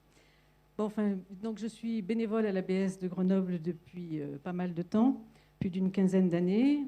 Et pour l'ADV, j'ai mis à disposition mes compétences, je dirais, informatiques au service de l'ADV pour des projets divers qui ont été menés depuis 8 ans, à savoir l'ancien serveur, pour ceux qui l'ont connu, et Orphée, et maintenant, plus récemment, le projet DESI. Alors, il y a 3 ans, je m'étais présentée aussi déjà devant vous, animée par le désir de mettre à disposition mes compétences au sein du conseil d'administration pour les choix, les prises de décision et les orientations qui peuvent être données à l'ADV. Et également aussi sur un point qui me paraît important, c'est d'assurer le relais, le relais sur un certain nombre de postes. Et c'est la raison pour laquelle j'ai pris la responsabilité du pôle jeunesse dans la continuité de ce qu'avait fait Monique Jeanbrun et bien entendu aussi avec elle. Donc aujourd'hui, je reviens vers vous pour proposer ma candidature au poste d'administrateur avec la même motivation, les mêmes convictions et le même état d'esprit qu'il y a 3 ans pour amener et conduire vers le futur l'ADV et pour, bien entendu, sans oublier, pour le meilleur service pour nos audiolecteurs. Voilà, je vous remercie.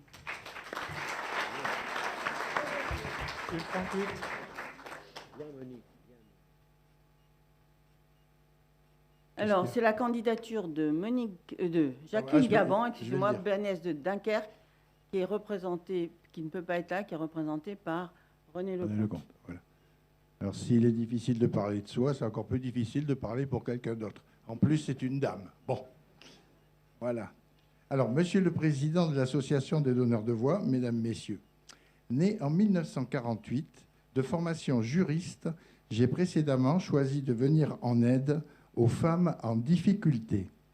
J'ai créé le Centre d'information féminin familial de Dunkerque en 1980 et dans ce cadre, j'ai été nommé par Simone Veil, déléguée régionale aux droits des femmes de 1994 à 1998. J'ai ensuite été directrice du service social d'un EPCI, établissement public de coopération intercommunale. En parallèle de mon emploi, j'ai toujours pratiqué une fonction bénévole dans le secteur social. Oui, je sais, cela fait beaucoup de jeux, mais on ne peut parler de soi-même sans utiliser ce pronom personnel. Présidente de la Bibliothèque sonore de Dunkerque, j'aimerais intégrer le conseil d'administration de notre organisation nationale pour mieux en comprendre le fonctionnement et apporter mon expérience dans le domaine de la communication auprès de nos bénévoles. Vu de la province, beaucoup de directives et de changements nous échappent. J'ajoute aussi que cela serait un réel plaisir de découvrir l'équipe nationale et je tiens à préciser que si je suis absente aujourd'hui, mon absence est justifiée par un important mandat départemental en cette journée du patrimoine. Jacqueline Gabon, je vous remercie.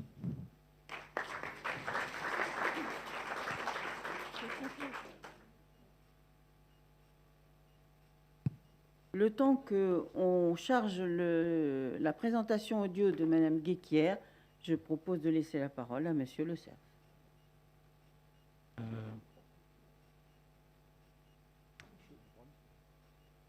Merci. Merci, Annie. Bon, mes chers amis, bonjour. Alors, 2 minutes, c'est parti.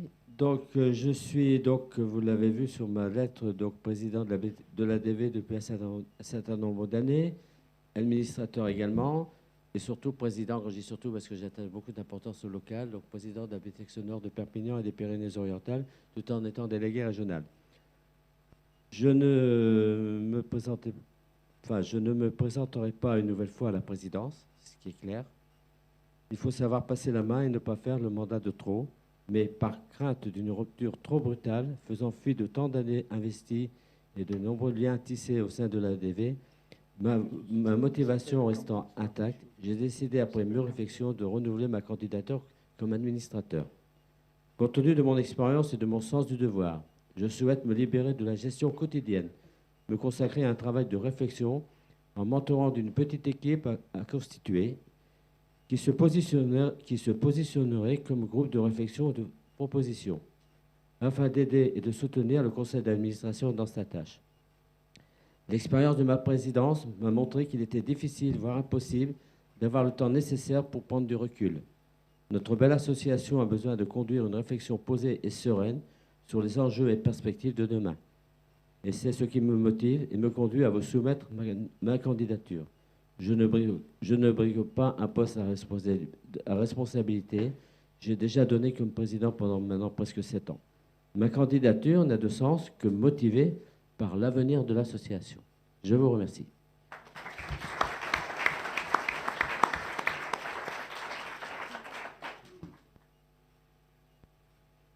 Une minute 29. Est-ce que la régie nous peut lancer le fichier audio de Madame Guéquière? Candidature au poste d'administrateur. Bonjour, je m'appelle Véronique Gesquière et je suis née le 11 mars 1966. Je suis affiliée à la Bibliothèque sonore de Pau. donneuse de voix depuis plus de 10 ans à la BS de Lille et actuellement à la BS de Pau, je souhaite m'investir plus avant dans notre association et participer activement aux choix qui engagent son avenir. Notre cause me tient à cœur et je désire que la force de ma conviction et les compétences acquises au cours de ma vie professionnelle et associative soient mises au service de nos audiolecteurs. Le 11 juillet 2023. Merci de votre attention.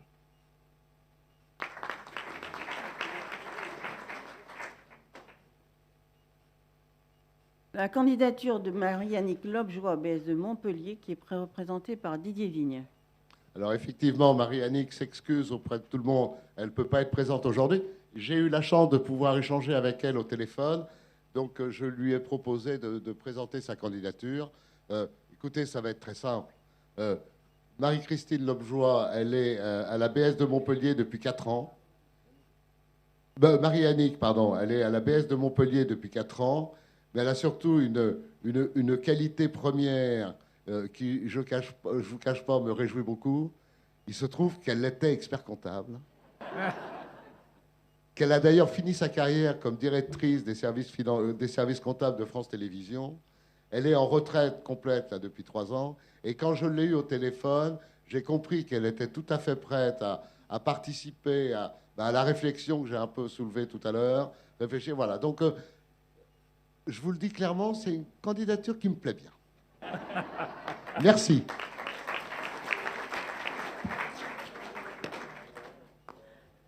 Yvon Mounier, BS de Tours.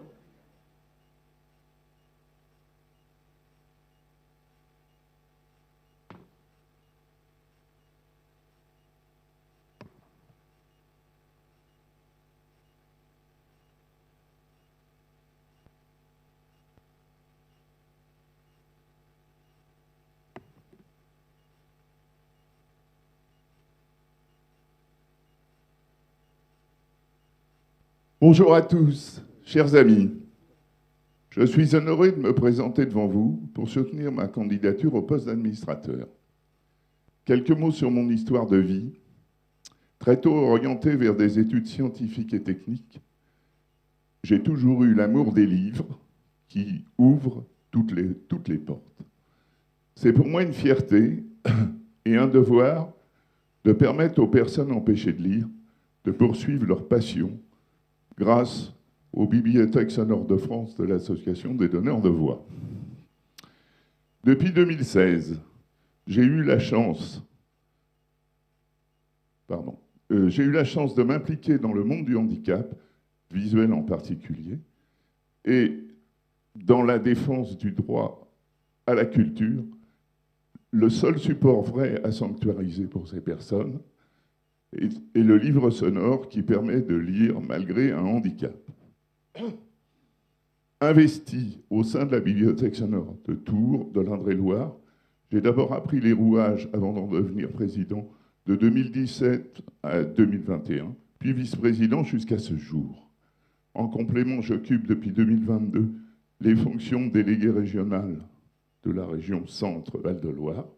C'est pourquoi je suis devenu gouverneur du Lyons international, et j'ai eu à cœur de promouvoir notre mission en qualité de gouverneur de liaison pour la période 2022-2023. À tous ces titres, les rencontres sur le plan régional et national m'ont permis d'ajouter à l'approche locale une vision globale et prospective de la politique générale de l'Association des donneurs de voix. Intellectuellement, je suis passionné par le défi crucial que constitue pour l'ADV le pilotage de la révolution du numérique. Stop.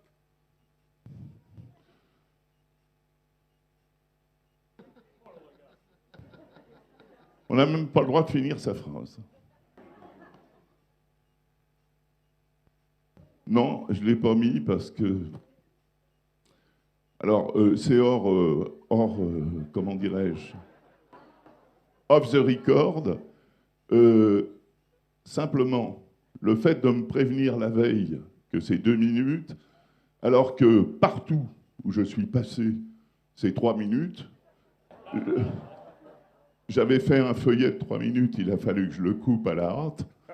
Donc, je suis désolé de ce off the record, mais je compte, bien entendu, sur votre contribution pour que je continue à servir votre belle maison. Merci.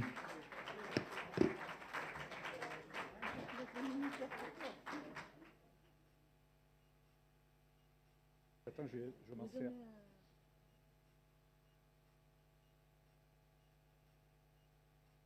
Je m'en sers pour mon truc.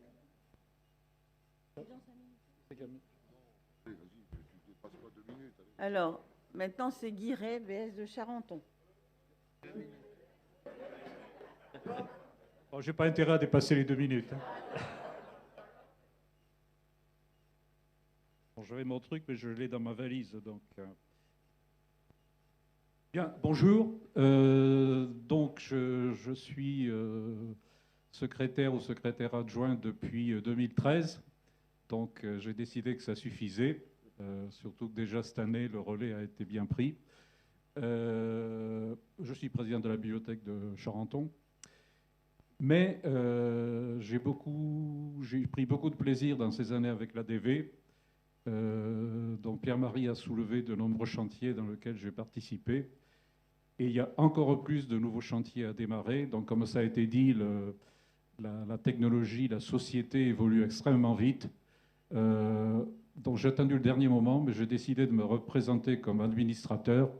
Et je suis sûr que le nouveau bureau me confiera des missions intéressantes. Donc, c'est pour ça que je sollicite à nouveau vos suffrages et pour pouvoir peut-être vous revoir en organisation de congrès l'an prochain. Merci. Bravo.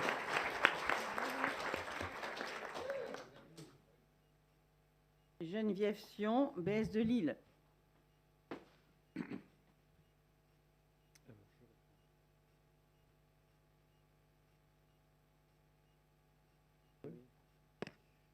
Ma motivation, c'est de poursuivre l'œuvre d'une création quinquagénaire avec le fils du fondateur ici présent. Hier, j'ai donné de la voix à Radio Campus pour partager le plaisir de lire. J'ai donné ma voix à l'Association des donneurs de voix pour les personnes empêchées de lire. Aujourd'hui, je voudrais prêter ma voix à une jeune entreprise d'intelligence artificielle, Vocalia, qui est installée près de Lille afin d'utiliser au mieux les progrès technologiques au service de l'ADV. Aujourd'hui, donnez-moi la vôtre et je pourrai poursuivre demain avec vous toute cette joyeuse aventure dans le contexte actuel. Bien. 52 secondes.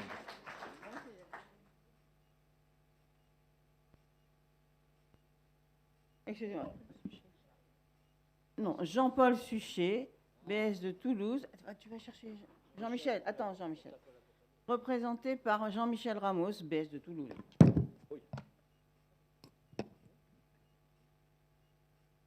Ah oui, oui, je peux pas lire sans pied.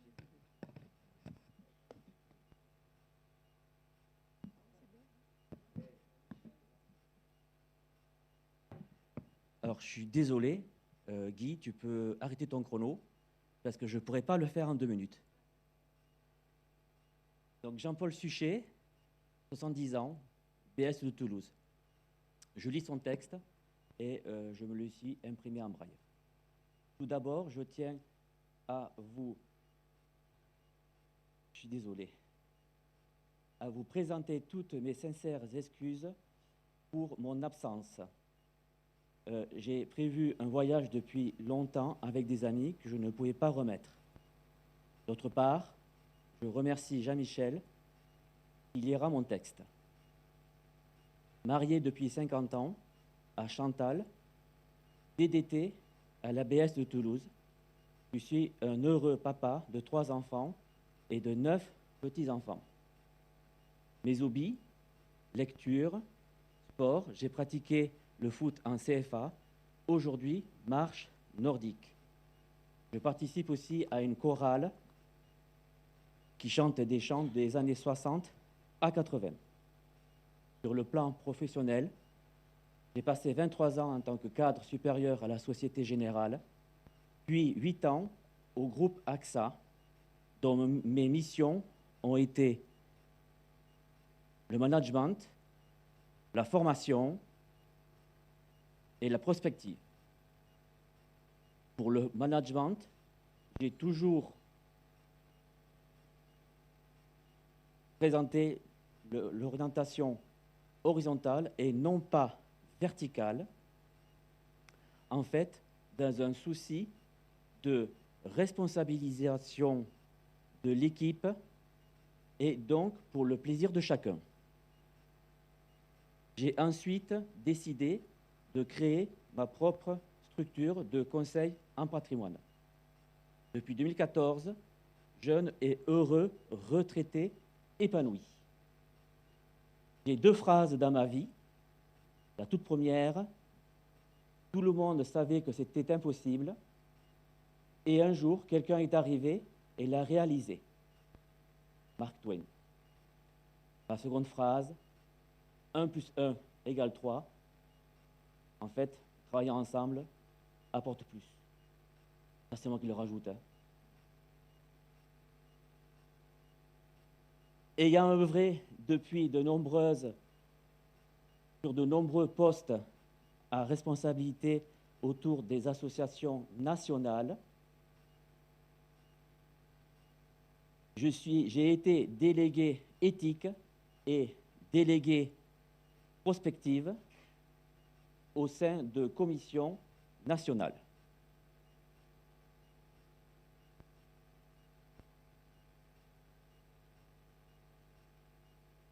Mon envie, mon abnégation et mon esprit d'équipe auprès de l'ADV, ainsi qu'une vision, si possible, réelle et justifiée, en adéquation avec notre structure, dans un monde en perpétuel mouvement. Je suis actuellement président de l'ABS Toulouse et malgré un travail extraordinaire accompli lors de ces dernières années,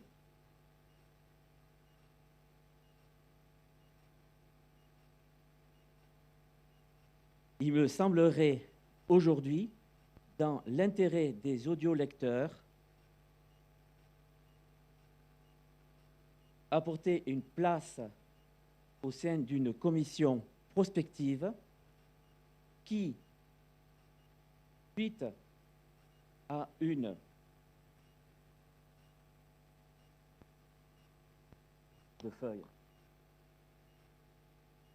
enquête complète et appliquée, pourrait apporter, voilà, le micro a bougé, pourrait apporter à notre conseil d'administration tout un ensemble de propositions orientées autour de lui-même. Différents exemples, par exemple la formation, par exemple le rejeunissement de notre tissu de bénévoles et, bien entendu, la réussite intergénérationnelle. Que sur la modification de nos structures, recherche de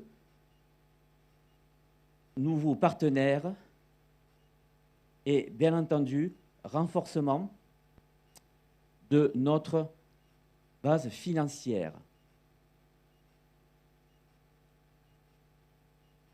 Cette commission, totalement autonome, mais sous la responsabilité du conseil d'administration,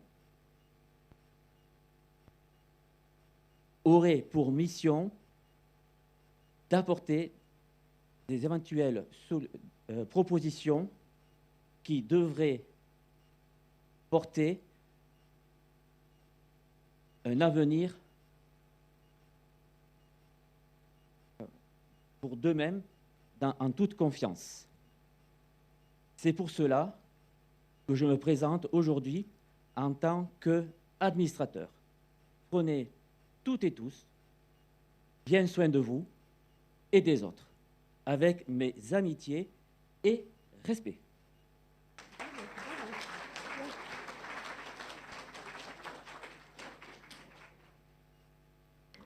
Charles Vadenbroek, BS de Lille.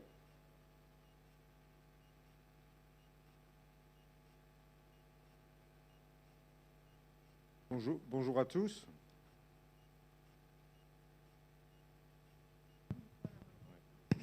Bonjour à tous. J'ai 66 ans dans quelques jours. Je suis marié, j'ai 4 enfants, j'ai un petit-fils depuis le mois de juillet. J'ai fait ma carrière dans la réassurance et depuis 32 ans, je suis chez AXA, qui a déjà été nommé aujourd'hui, où je travaille toujours à 60% pour encore une grosse année. Je pensais pour ma retraite aux petits frères des pauvres, avec le désir de m'investir pour les personnes qui souffrent d'isolement. Et puis, vous m'avez chaleureusement invité il y a 1 an pour témoigner de l'engagement de mon père. J'ai redécouvert l'ADV et c'est devenu une évidence. Je suis membre de la BS de Lille depuis cette année. Je suis un tout petit donneur de temps. Je n'ai que peu d'expérience de l'association. Alors, pourquoi me présenter, a fortiori avec un boulot encore très prenant et peu de temps libre? Parce qu'il faut profiter de l'équipe en place, de son expérience. C'est une chance. Parce que je suis enthousiasmé par les mutations qui ont été faites et qui sont encore en cours de réalisation. Le développement des 10, toute l'offre vers les 10, Orphée, Platon, ABS, VoxyWeb, DAISY, tout ça a été largement évoqué, mais j'en suis vraiment enthousiasmé. Parce que le livre est un merveilleux outil pour rompre l'isolement. Et enfin donc, et c'est mon credo, pour travailler au développement de toutes les initiatives permettant d'atteindre les personnes isolées, empêchées de lire, et de créer un lien humain avec elles grâce à la lecture. Voilà, je vous remercie.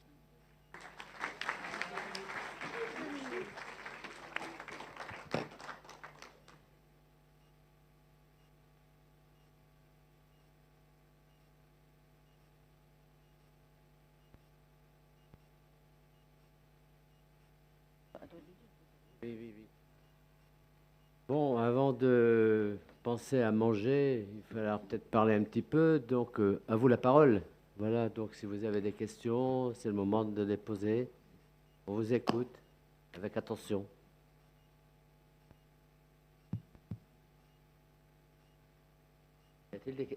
Y a-t-il des questions? Qui est pour?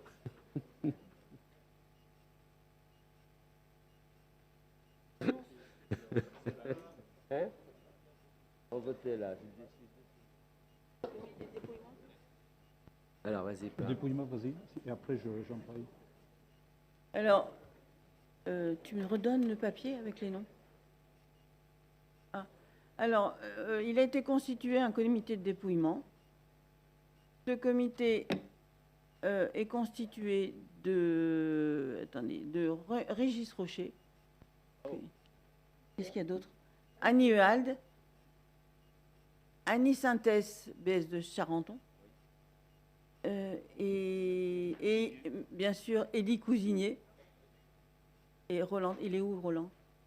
Et Roland Tess. Hein? Alors, bien sûr, il est évident qu'aucun candidat ne sera dans la salle.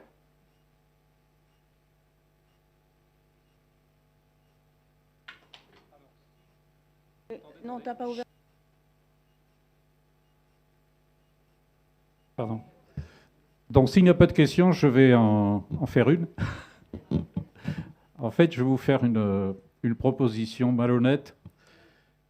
Donc, notre président, depuis 2016, a décidé de ne pas se représenter. Donc, plusieurs personnes du bureau, plusieurs personnes de BS m'ont demandé, en tant que membre le plus ancien en durée, donc depuis 2013 dans le bureau, de vous faire la proposition suivante. Normalement, il est d'usage, avec mes longues années, j'ai connu 3 présidents précédents, il est d'usage que le bureau suivant propose au conseil d'administration de demander de nommer le président sortant, président honoraire. Et tous les présidents, les prédécesseurs ont bien été nommés président honoraire. Mais nous avons pensé, vu la date et vu le bond en avant qu'a fait faire Pierre-Marie à l'ADV, nous avons pensé que ce serait bien que ce soit l'Assemblée générale qui le nomme président d'honneur. On ne peut pas trouver mieux. Donc, je vous demande de le nommer président d'honneur.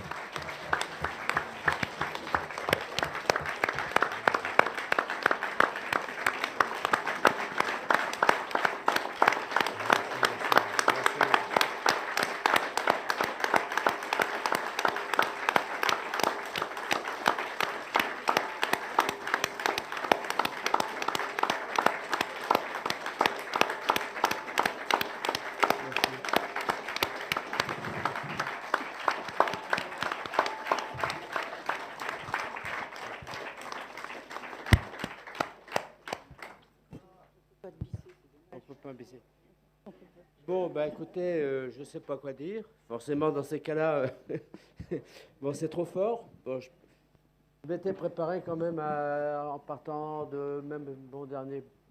Hier, je ne sais plus quand, j'ai dit c'est ma dernière réunion, c'est ma dernière réunion DR, c'est ma réunion ceci, cela. Bon, puis je voulais aussi à un moment de dire, c'est ma dernière assemblée générale. Bon. Et puis en définitive, en tant que président, hein, donc, et en définitive, bon, ça va se passer sans problème, je vais tenir le coup. Bon, mais là, vous avez tout fait pour que je tienne pas le coup. Hein, franchement, bon, franchement, un grand merci. Bon, ce que je voulais dire aussi, c'est qu'il y a encore du travail. Bon, il est clair que comme j'ai mis dans ma lettre de motivation, il devient de plus en plus compliqué d'être à la fois dans l'opérationnel, notamment être au four et au moulin, au quotidien, gérer le quotidien des BS, c'est comme un gros boulot, et puis d'avoir suffisamment de recul pour réfléchir sur le devenir de l'ADV. Bon, je pense qu'on en est tous conscients, et c'est pour ça que je me présente, c'est dans cet intérêt-là, en disant, mais sous réserve que le conseil d'administration puisse adopter une proposition qu'on peut être amené à faire par rapport à ça. Voilà. Donc, voilà, merci beaucoup, et puis encore... bon appétit.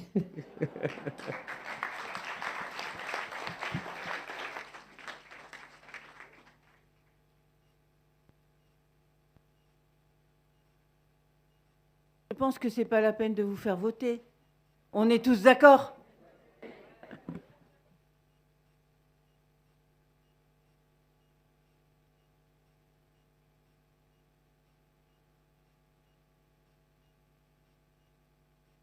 N'oubliez pas de voter en sortant, hein, parce que là, maintenant, c'est important. Avant d'aller manger, vous avez une obligation, c'est voter, il y a des urnes à la sortie.